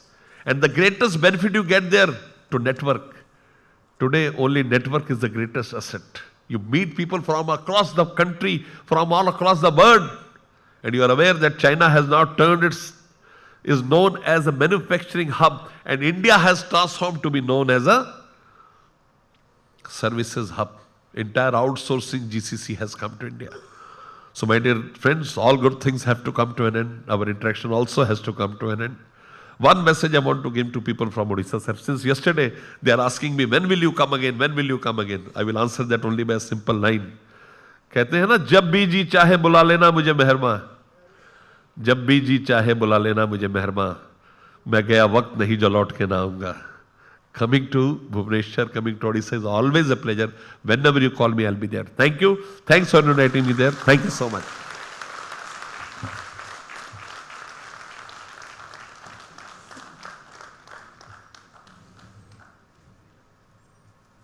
Thank you very much, sir, for your beautiful insights today.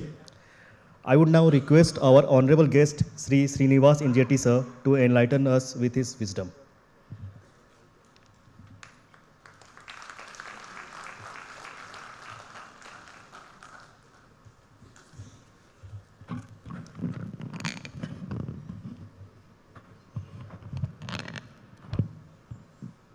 A very good morning to all of you.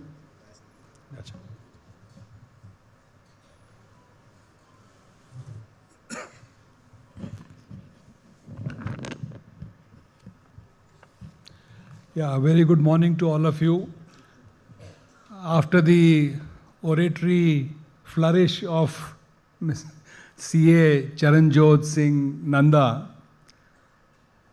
embedded with pearls of wisdom and interspersed with Sher-o-Shairi, it's very difficult for me to maintain the same intensity and seek your attention. However, we are here for a technical session. I'll be very technical in my approach. President ICI, CA Charanjit Singh Nanda ji, my dear colleague, Shri Tuhinkant Pandey, Shri Rajiv Shekhar Sahu, Shri Sanjeev Sanghi, Shri Mahendra Kumar Sahu, Shri Ravi Patwa, all members of the profession who are present here, distinguished guests, and my friends. It's indeed a great pleasure to be here at the 22nd National CA Conference,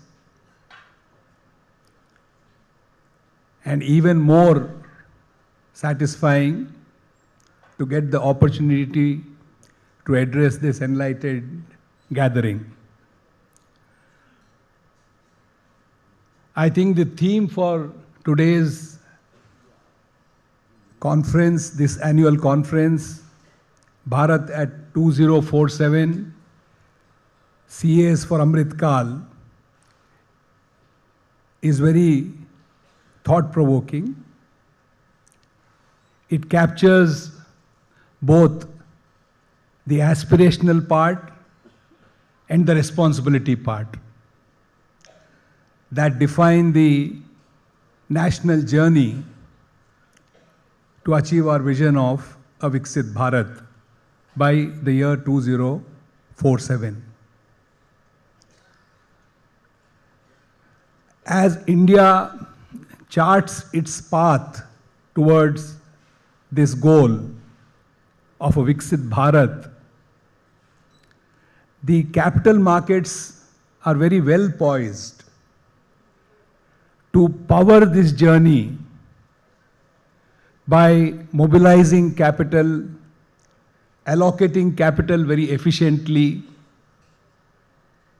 and supporting the entrepreneurial efforts at a scale never seen before. It is for this reason I would like to devote this talk on how to leverage our capital markets with their depth, their transparency and inclusiveness to fast track and achieve this national goal. Today, India stands at an inflection point. When we see that global growth is uneven,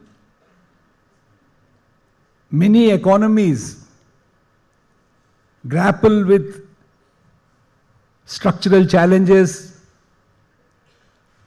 India continues to demonstrate resilience, stability, and momentum. We are all aware that today we are the 5th largest economy in the world. The latest report of RBI suggests that our projected growth rate is over 7%. And if we continue to grow like this, we should be the 3rd largest economy in the world by the end of this decade. If we pause for a while and look back at the last 20 years, we have grown fourfold from a $1 trillion USD economy to a $4+ trillion USD economy. Now, this growth has not been by chance. It's not an episodic growth, but it has been achieved through structural reforms. Our growth has been fueled by domestic consumption. Our growth has been fueled by formalization of the economy, a gradual formalization of the economy, by major strides on technology front. We are one of the greatest examples of how digital public infrastructure has been able to act as a multiplier of growth. And last but not least, the demographic dividend we enjoy. The aspirational young population with a median age of about 28, which makes it one of the youngest globally.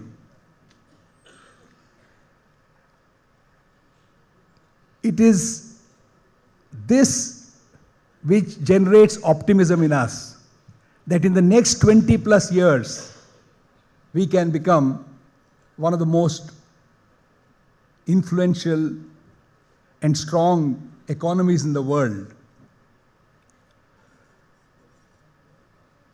And from where does that optimism come? That optimism comes from the strong macroeconomic fundamentals. Today, if you look at inflation, we have a very benign inflation. It's under 3%. If you look at RBI's projection for next year, it is under 4%. That means, in a way, the inflation is controlled. If you look at our foreign exchange reserves, it is an unprecedented level of over 700 billion USD, which gives us a very strong external buffer. The balance of payment situation, if you look at, it's comfortable. It's just 1 to 1.5% current account deficit of the GDP.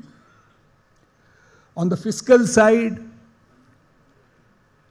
the fiscal deficit is moving in a predictable manner on the glide path. The government spending on capex is again unprecedented. It is laying the foundation for the animal instinct to get generated and private sector investment to follow. So, in all ways, if we look at, things are looking up. The corporate balance sheets, you are all statutory auditors, you are aware that the balance sheets look healthier today. Lot of companies are trying to become debt-free. They are deleveraging. As a result, the balance sheets of the banks are looking better.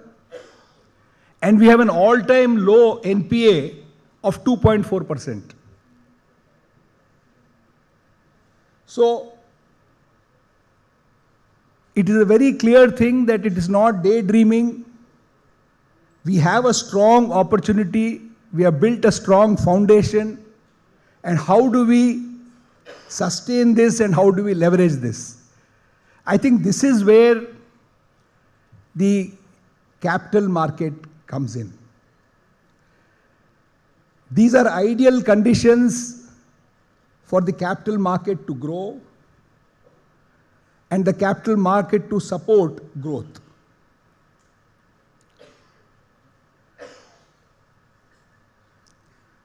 The rate at which we are growing, if you look at the capital market,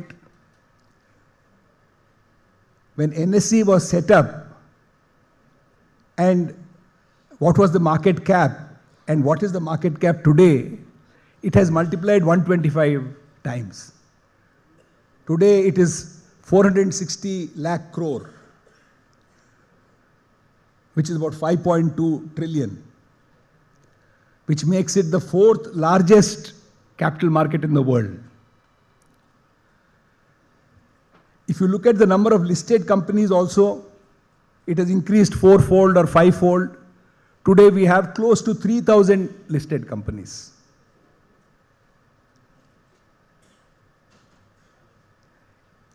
On the other hand, an equally important development has taken place. If you look at retailers, if you look at investment in the capital market, there is a huge element of retailization, democratization. The number of retail investors participating in our capital market, nowhere in the world you have a retailized capital market. Their institutional investments are high, but here retail investments also have got a huge trajectory. There are more than 12 crore investors, unique investors, with 24 crore demat accounts. Many countries are not of the size of your investor community. Of course, active investors may be a smaller proportion of this, a smaller fraction, but it is growing very, very rapidly. In order to see that we fuel this growth, if India has to grow and become a developed economy by 2047, our nominal growth will have to be 10%. In that case, by 2047, we'll be 35 trillion economy. In that case, the average per capita income may be around 11 to 12,000. But if you're able to grow 12% nominal, the per capita income may go closer to 30,000 USD. And the size of the economy may be 45 trillion. So this is the realm of possibility, how we do it, and how the capital market can help in achieving this. Basically, today 3,000 companies are listed. I am from the stock exchange. We have the main board and we have for the MSMEs also. But that potential has not been tapped at all. How many companies from Odisha are listed? MSME is the backbone of our economy. And MSMEs are not really able to tap the capital market as much as they should have. The reason is not that they don't have that earning potential or that they are not attractive. The reason is that they are not fully aware of this, how to go about. They may be lacking in confidence. Can we get listed? But I can tell you, standing here, that at least 10,000 MSMEs are there even today as I speak, which are more than capable of listing and raising money from the capital market. Now, that will lead to a huge multiplier effect. We have 7 crore MSMEs. I'm not saying 7 crore should get listed. I'm saying 7,000 can get listed. We have 1.5 lakh startups. 1.5 lakh need not be listed. 1,500 can be listed. We are a country which has one of the highest level of unicorns. About 120 unicorns are there in this country. So we have an unending pool of entrepreneurship which can be supported through the capital market, because the capital market performs 3 functions: price discovery, capital formation, and capital allocation. And for all this, you as chartered accountants have an important role to play in financial planning. How do you finance your projects, and so on and so forth.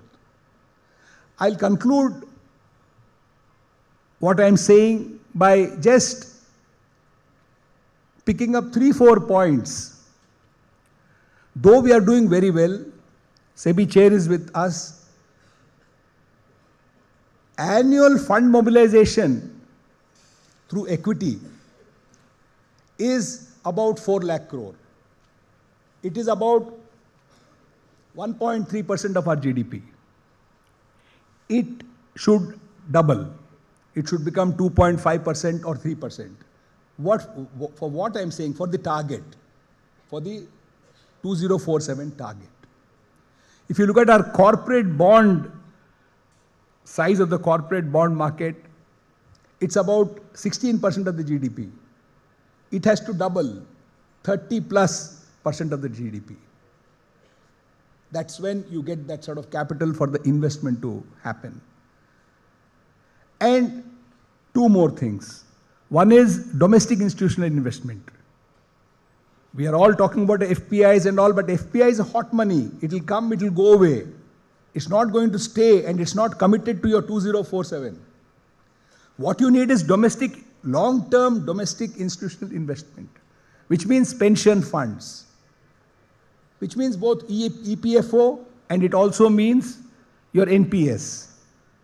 I read somewhere that the NPS return was one of the highest. It surpassed, it beat the market. Very few mutual funds could also match it.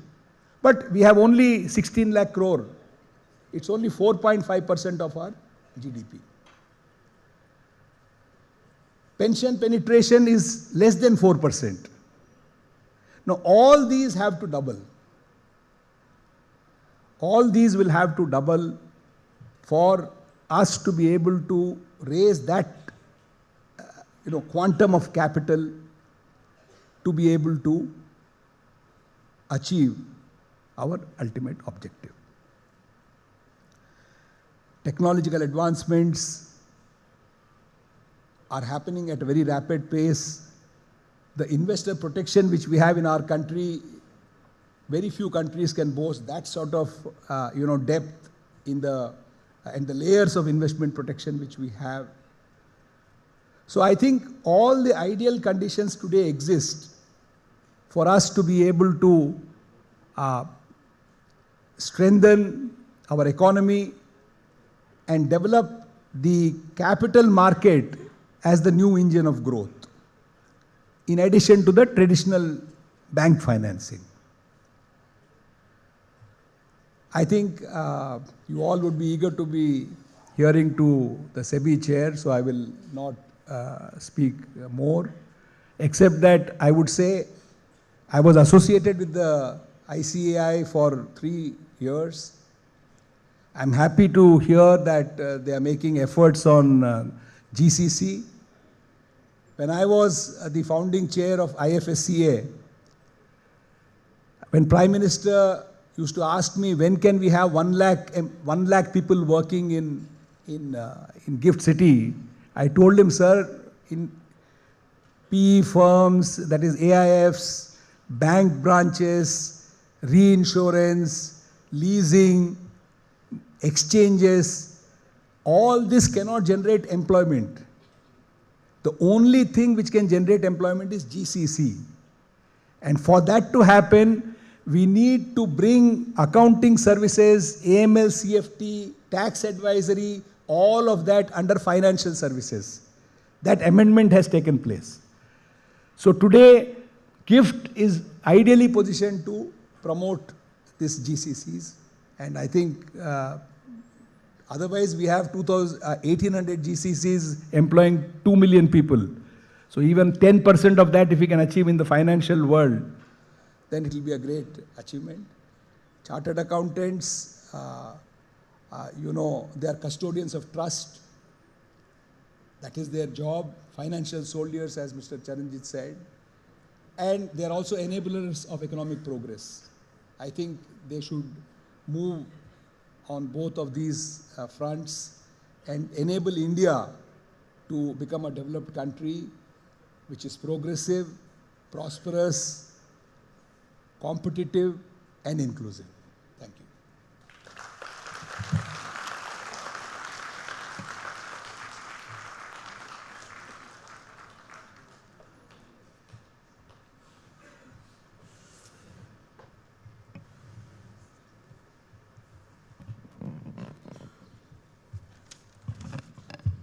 Thank you, sir. Thank you for enlightening us.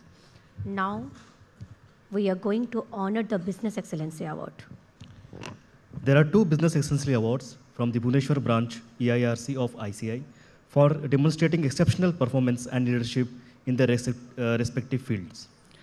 First award of excellence is being presented to CA Dr. Baranya Senapati, Director of Finance and CFO, Hindustan Aeronautics Limited. Shri Baranya Senapati, presently working as Director of Finance and Chief Financial Officer at Hindustan Aeronautics Limited, a Maharatna PSU. Shri Senapati is a fellow member of the ICI and has 31 years of post-qualification experience in the field of finance. He has played an important role in transformational journey of HAL by strengthening the order book position to over 2.6 lakh crores through conclusion of major contracts for fighters, helicopters, and aero engines. Shri Senapati has been conferred prestigious award CA, CFO, Large Corporates PSU by the Institute of Chartered Accountants of India for his exemplary contributions and professional excellence at the prestigious World Forum of Accountants WOFA 2025 held in New Delhi on 1st February 2025. I would request CA Dr. Baranya Senapati sir to come to the stage for the award. Ladies and gentlemen, please welcome him. Give a huge round of applause. I would request our esteemed guest Sri Tuhin Kanta Pandey sir and Sri Srinivas Injeti sir to give the award. And I would also request other dignitaries to kindly join them.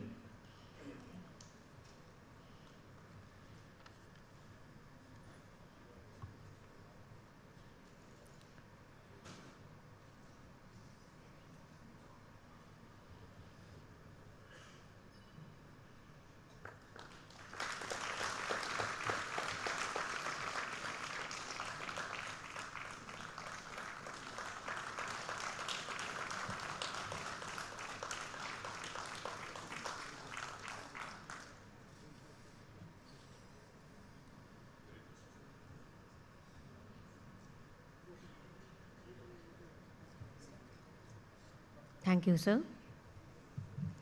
For next, we present the Business Excellency Award to CA Sanjeev Gupta, CFO T&D Cluster, Tata Power. As per our information, he is not here. So on behalf of him, I request CA Mohit Jain, CFO TPWODL, to receive this award. I request CA Shri Tuhin Kantapande sir and Shri Srinivas Injeti sir to present. Other dignitaries, please join.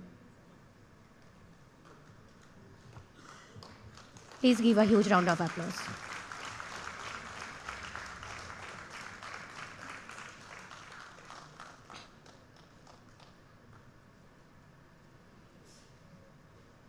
Thank you, sir.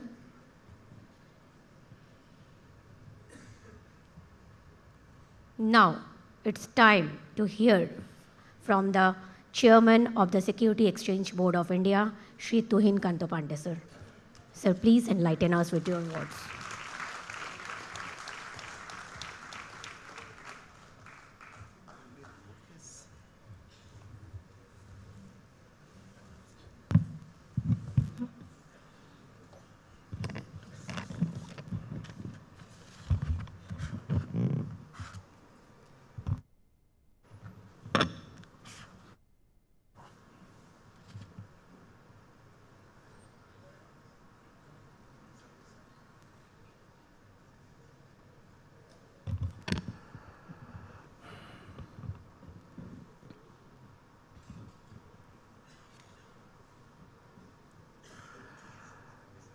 Shri Charanjot Singh Nanda, President ICAI, or may I say the Institute of Passionate Orators of India.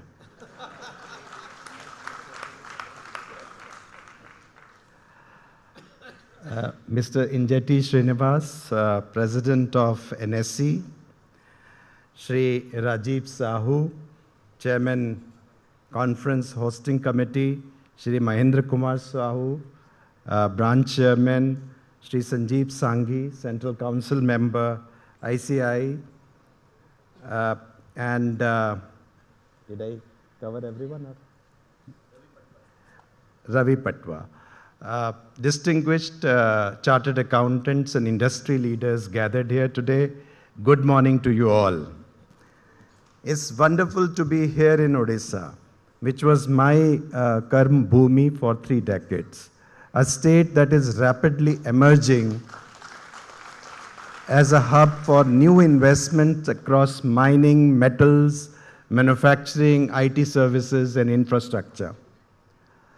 Alongside these sectors, Odisha's tourism landscape is also expanding and further boosting the state's economic momentum. The scale and diversity of these developments are reshaping the state's economic profile and creating new opportunities for enterprises and households alike. The rising economic activity has been accompanied by a sharp increase in securities market participation in Odisha. In the last 10 years, the number of investors in the state has grown more than tenfold, rising from 2.5 lakh in FY 2015 to nearly 27 lakh today.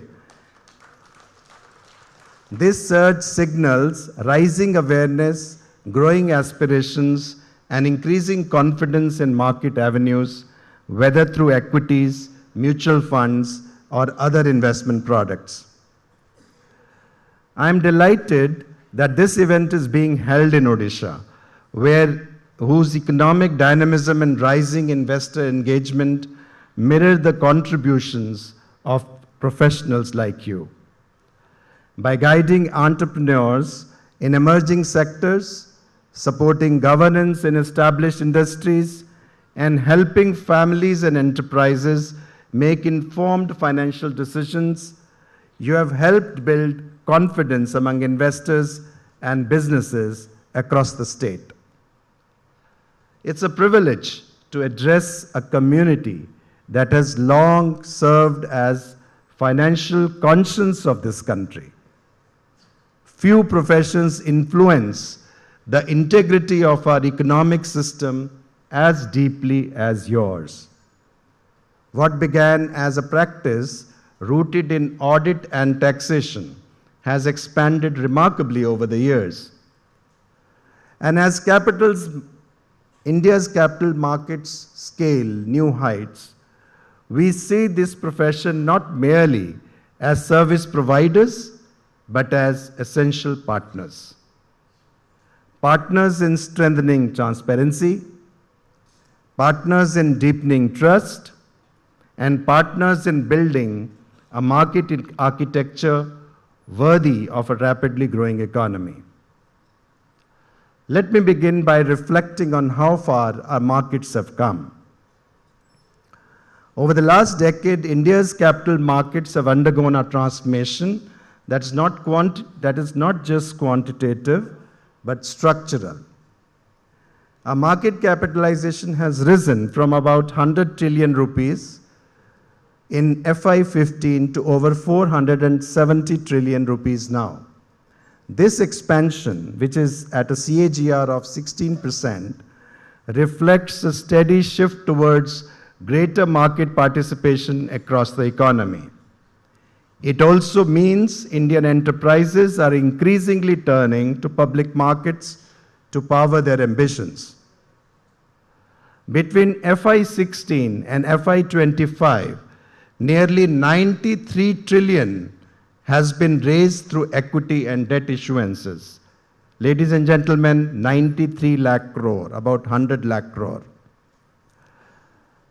These numbers represent not only transactions, but the financing of new capacities, infrastructure, technology, and job creation. In just the first 8 months of this financial year, 260 IPOs have raised 1.5 trillion rupees, while the overall equity mobilization has crossed 3.1 trillion rupees. The corporate bond market has expanded steadily. Outstanding bonds now stand at 55 trillion rupees, growing at more than 11% CAGR since FY 2015. This signals a maturing ecosystem where long-term capital formation is increasingly market-driven. Participation, too, tells an equally compelling story. The count of active individual investors has tripled from 1.2 crores in September 2020 to 3.5 crore in September 2025. Of course, if you talk about overall number of unique investors, they are now 13.5 crore. Mutual fund assets have grown from 24 lakh crore in 2019 to around 81 lakh crore today, while the investments in alternative investment fund industry has expanded more than fivefold from 1.5 trillion rupees to 6.1 trillion rupees in the same period. This reflects deeper risk appetite, institutionalization of savings, and more diverse capital allocation. So when we speak of India as one of the world's most dynamic capital markets, these numbers capture more than the volume. They capture confidence. But growth, as we know, brings with it new layers of complexity. Today's enterprises look very different from those we dealt with a decade ago. Platform-based businesses, intangibles, sophisticated fund structures, algorithmic trading, and cross-border exposures have all reshaped the nature of financial reporting, assurance, and valuation. In such an environment, none of us can rely on yesterday's playbook. The markets are evolving faster than the traditional frameworks we were trained in. That is why the role of chartered accountants becomes even more critical today. Your ability to bring clarity to complexity, to test assumptions, to assess emerging risks, and to question with professional skepticism is what protects investors and strengthens markets. But to continue playing this role effectively, continuous learning is not an option, it is a necessity. The expanding use of digital evidence, data analytics, AI-augmented audit tools, new valuation methodologies, forensic techniques, all of these demand ongoing upgradation of skills. The most successful professionals today are those who learn, unlearn, and relearn at the speed of the market itself. As markets evolve, so must the regulatory architecture. And that brings me to some of the key reforms we have undertaken to make the system more transparent, efficient, and investor-centric. Transparency and disclosure. Trust is the cornerstone of market integrity, and transparency is its foundation. We have therefore strengthened periodic disclosures, which is quarterly results, governance compliance, and shareholding patterns to ensure information symmetry. For the top 250 listed entities, timely confirmations or denials of market rumors are now required in case of material price movement. This prevents misinformation from distorting price discovery. To provide greater clarity and enhance transparency in public issues, recently we have improved the disclosures in the price band advertisement. The new advertisements that you are going to see will have something more for public very readily. Going forward, the advertisements will clearly disclose whether the company will list on the main board or the SME exchange. It will provide improved disclosures on issue size and details of fresh issue and OFS portions at both upper and lower end of the price band. Ease of doing business. Markets grow when processes become simpler. Towards this end, we have streamlined the process for IPO listings and have made it easier for companies to raise capital. We have created a single filing system for listed companies to avoid duplication across platforms. We have reviewed and simplified related party transaction disclosures. On the sustainability front, we have introduced greater flexibility in business responsibility and sustainability reporting, which is BRSR core. Listed companies can now opt for either assessment or assurance of BRSR core disclosures. To make our regulations more objective, contemporary, cohesive, and simplified, we have initiated a comprehensive review of key regulations, including mutual funds, stockbrokers, LODR, and settlement. Our message is clear: compliance should be purposeful, not procedural. To support India's expanding economic aspirations, we are also building deeper markets.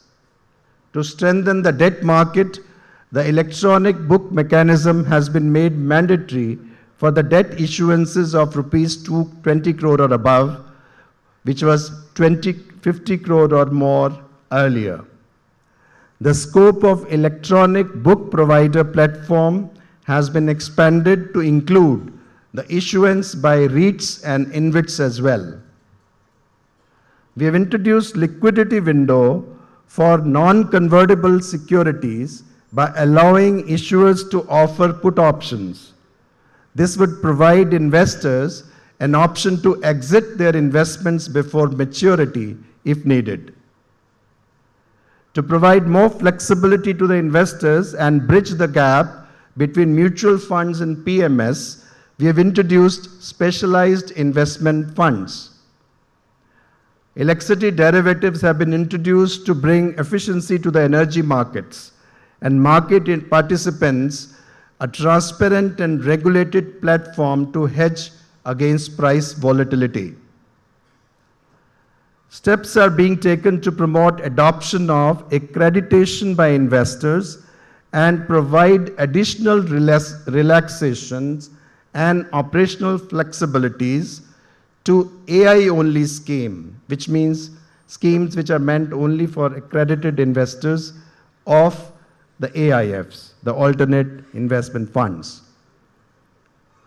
For foreign investors, we have introduced Swagat FI's framework. This will facilitate easier investment process, unified registration, minimize documentation and compliance requirements for eligible investors. Further, we are working towards improving the FPI onboarding process using paperless and digital signed workflows. To simplify digital onboarding of overseas investors, recently we have proposed to ease the requirements for NRI clients to be physically present in India during their re-KYC, KYC modification process, so that they don't have to be physically present while the re-KYC and KYC modification process takes place. Investor protection and awareness. Investor protection is not a standalone initiative. It is embedded in the reforms we undertake. But let me share a few highlights. To enhance investor protection in the securities market, we introduced validated UPI handles and the SEBI check tools to help investors verify intermediary bank accounts before making any payment. And ladies and gentlemen, this is an extremely important thing, so I draw your attention. If any of you do not know, please be informed that we have a SEBI check, a SEBI app. You can also download it from the website. You also can download SEBI's Sarthi app and have that SEBI check. The SEBI check is a very important tool. It's a 30-second check where there are a number of frauds which are happening where people are cloning the apps and they are swindling the people. The investors think they're investing in the securities market, but actually they are not, because the people are there through the mule accounts, the money is sucked away. So this is actually typically a cyber fraud. It's not really a securities fraud per se, but the investor wanting to come to the securities market is being misled. So how do we really check it? Because everything is online, everything is through apps. So therefore, it's important that we use this 30-second SEBI check. Be it QR code, be it a UPI handle, or be it a bank account which you are asked to pay. Please check within 30 seconds whether this account in which you are being asked to credit money, does it belong to a regulated intermediary or not? Be a mutual fund, or be a broker, or be an investment advisor. So this is something which has been introduced from 1st of October this year. We need to take it out to every home or every new investor or every old investors, because we find that even the older investors are also getting duped. We monitor social media extensively. And in the last 18 months, over 1 lakh pieces of manipulative or misleading content have been escalated for action. Our unified investor app gives single view holding across depositories and facilitates simplified e-voting and gives access to proxy advisory recommendations. Again, I don't know how many of you are using it yourself, but if you are an investor in a stock market, please be informed that you have depository apps where you can get a consolidated view of your holdings on mutual funds, across mutual funds, either DMAT or otherwise, and also allow you to vote for the resolution shareholders resolution which goes for voting seamlessly, electronically, easily, and also use the proxy advisor's advice on the same app. These apps belong to the two depositories that we have. Mitra platform, it's again an important thing for investors, helps track inactive MF folios and ensure KYC accuracy. Recently, we have launched Parva, which is a past return and verification agency. This is for intermediaries to present verified performance data. NSE acts as a data center, and CareEdge Ratings is the provider, basically the independent verifier. For investors, this initiative will build greater trust and improve decision making by relying on credible and uniform performance information. Further, to give impetus to investor awareness, we will continue to expand our outreach efforts through multimedia, multilingual, and multi-agency approach. Ladies and gentlemen, no regulatory framework, however well designed, can substitute for professional integrity. And no professional discipline influences market behavior as widely as yours. Let me speak plainly. We need deeper, more structured collaboration with the CA profession. Your inputs are invaluable to us in areas like 1. Standardizing complex valuations, ensuring assumptions are consistent, transparent, and well documented. 2. Raising audit and assurance quality, especially in areas involving data analytics, digital evidence, and emerging risks. 3. Forensics and early warning frameworks. Your ability to detect patterns and anomalies can prevent crises long before they materialize. D. Capacity building, jointly developing training modules for digital assurance, valuation standards, and forensic techniques. When regulators and professionals move in concert, the market ecosystems become stronger, more transparent, and resilient. This partnership will only grow in importance as we navigate the emerging complexities of modern markets. Complexities that demand sharper skills, deeper integrity, and a renewed commitment from all of us. We stand at an important moment in India's economic journey. Our markets are more vibrant than ever. Participation is broader, products are deeper, and technology is transforming the investor experience. But with opportunity comes responsibility. So my message today is simple. Uphold independence even when it is inconvenient. Embrace technology not as an add-on, but as a center of modern assurance.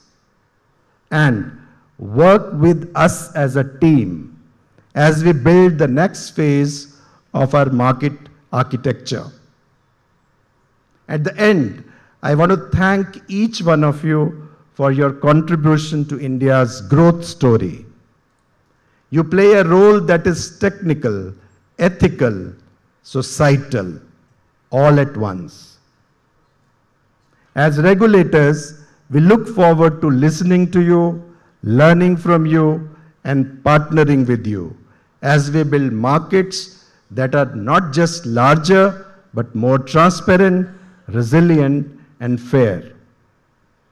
Let's continue this journey together. Thank you, ladies and gentlemen. Jai Hind.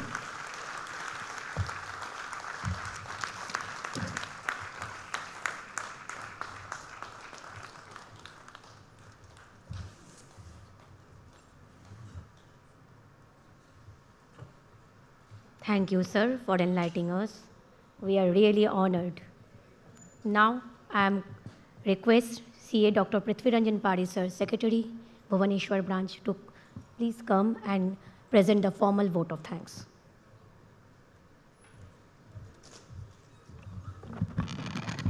Respected guests, senior members of the profession, past chairmen, central council members, regional council members. It is my privilege to extend the vote of thanks to all our guests at the end of this very satisfying technical session. I request all the delegates, please sit down, please stay back. It will take hardly 5 minutes. First of all, I extend my sincere thanks to Sri Tuhin Kant Pandeji, Chairman SEBI. Thank you very, very much, sir, for sharing your understanding about our state and also considering us as essential partners in building trust and confidence of the investors. We really appreciate your speech, sir, and we assure you that we'll be working together, investors, regulators, and practitioners will be working together so that we can build confidence in the minds of the investor. Thank you very, very much, sir. I'm requesting past chairman as well as senior member Arun Kumar Sabas sir, A.K. Sabas sir, to kindly come to the dais and honor Mr. Tuhin Kant Pandey sir with a memento. I request branch chairman to kindly join.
Thank you.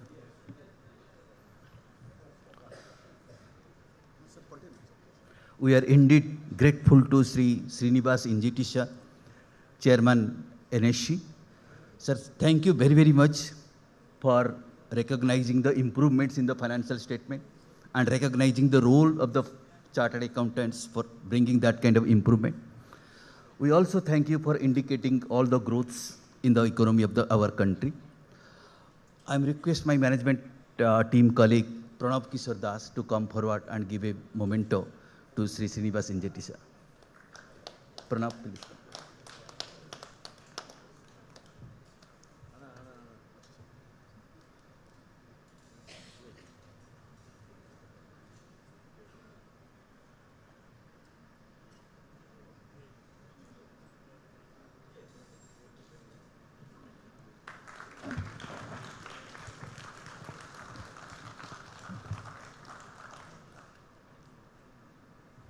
Thank you.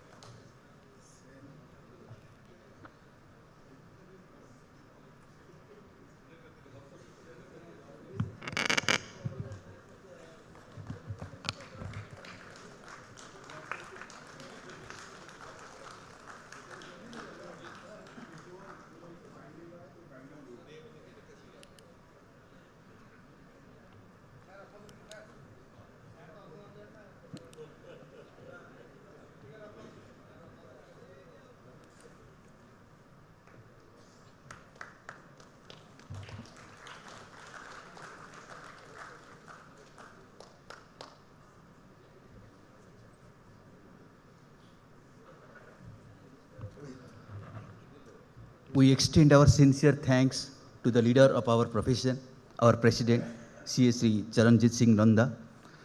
Sir, you have rightly called us as the disciplined soldiers for the development of the economy. So long as we assure you, so long as we are having leaders like you or commanders like you, we will be acting as soldiers. Thank you very, very much, sir.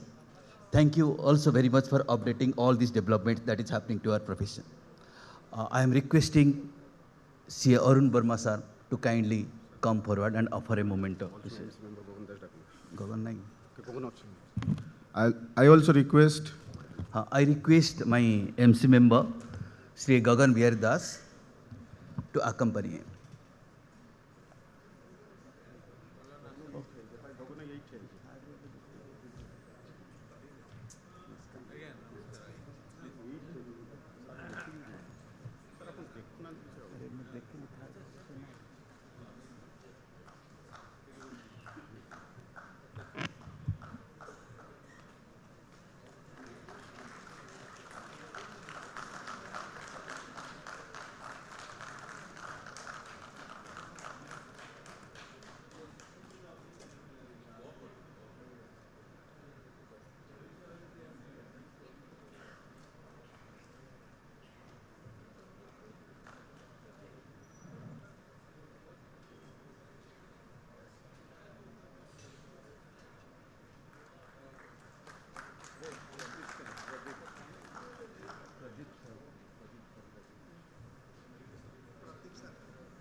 Thank you. We are thankful to our Central Council member for our region, CA Sri Ravi Patua sir. Thank you very, very much for informing us about the refresher course and the required checklist, which is essential for us. Thanks a lot, sir. I am requesting CA Manoj Patra sir to come forward and give a memento.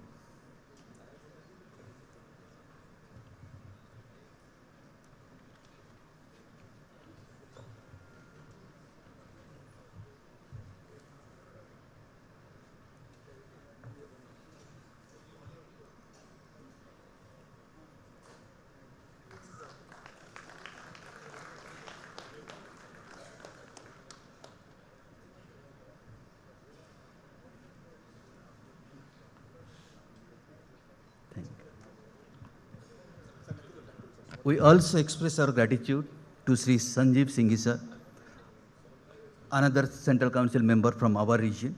Sir, thank you very, very much for sharing your vision, direction, and highlighting that we need to, all of us, we need to work together. Thank you very, very much, sir.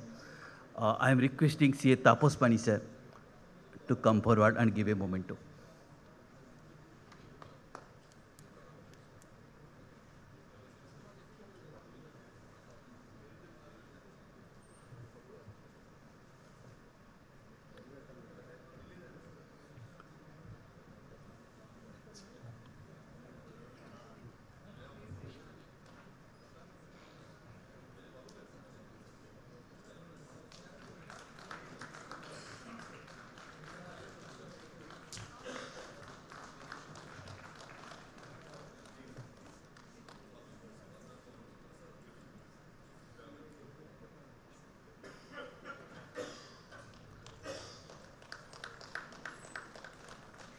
Thank you, delegates. Thank you very, very much.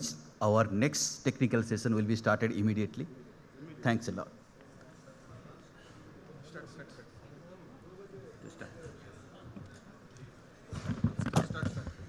Good afternoon, everyone. Respected dignitaries, esteemed speaker, and my dear members. I, CA Ritika Nayak, and I, CA Imran Khan, welcome you all to the third technical session on strengthening financial reporting for Viksit Bharat, governance, trust, and transparency, a subject that is extremely relevant in today's dynamic professional environment. we are privileged to have with us Session Chairman CA Prashant Panda sir and Session Speaker CA Dr. Devashish Mitra sir. CA Dr. Devashish Mitra sir will be joining us shortly in few minutes. I'd request the session chairman, CA Prashant Panda sir, to come to the dais.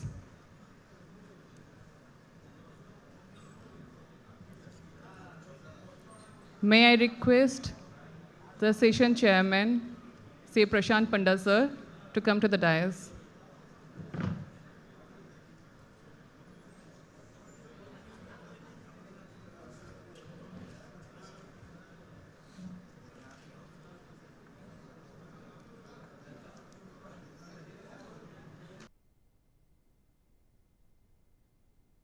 I'd request everyone to put their hands together for a warm round of applause.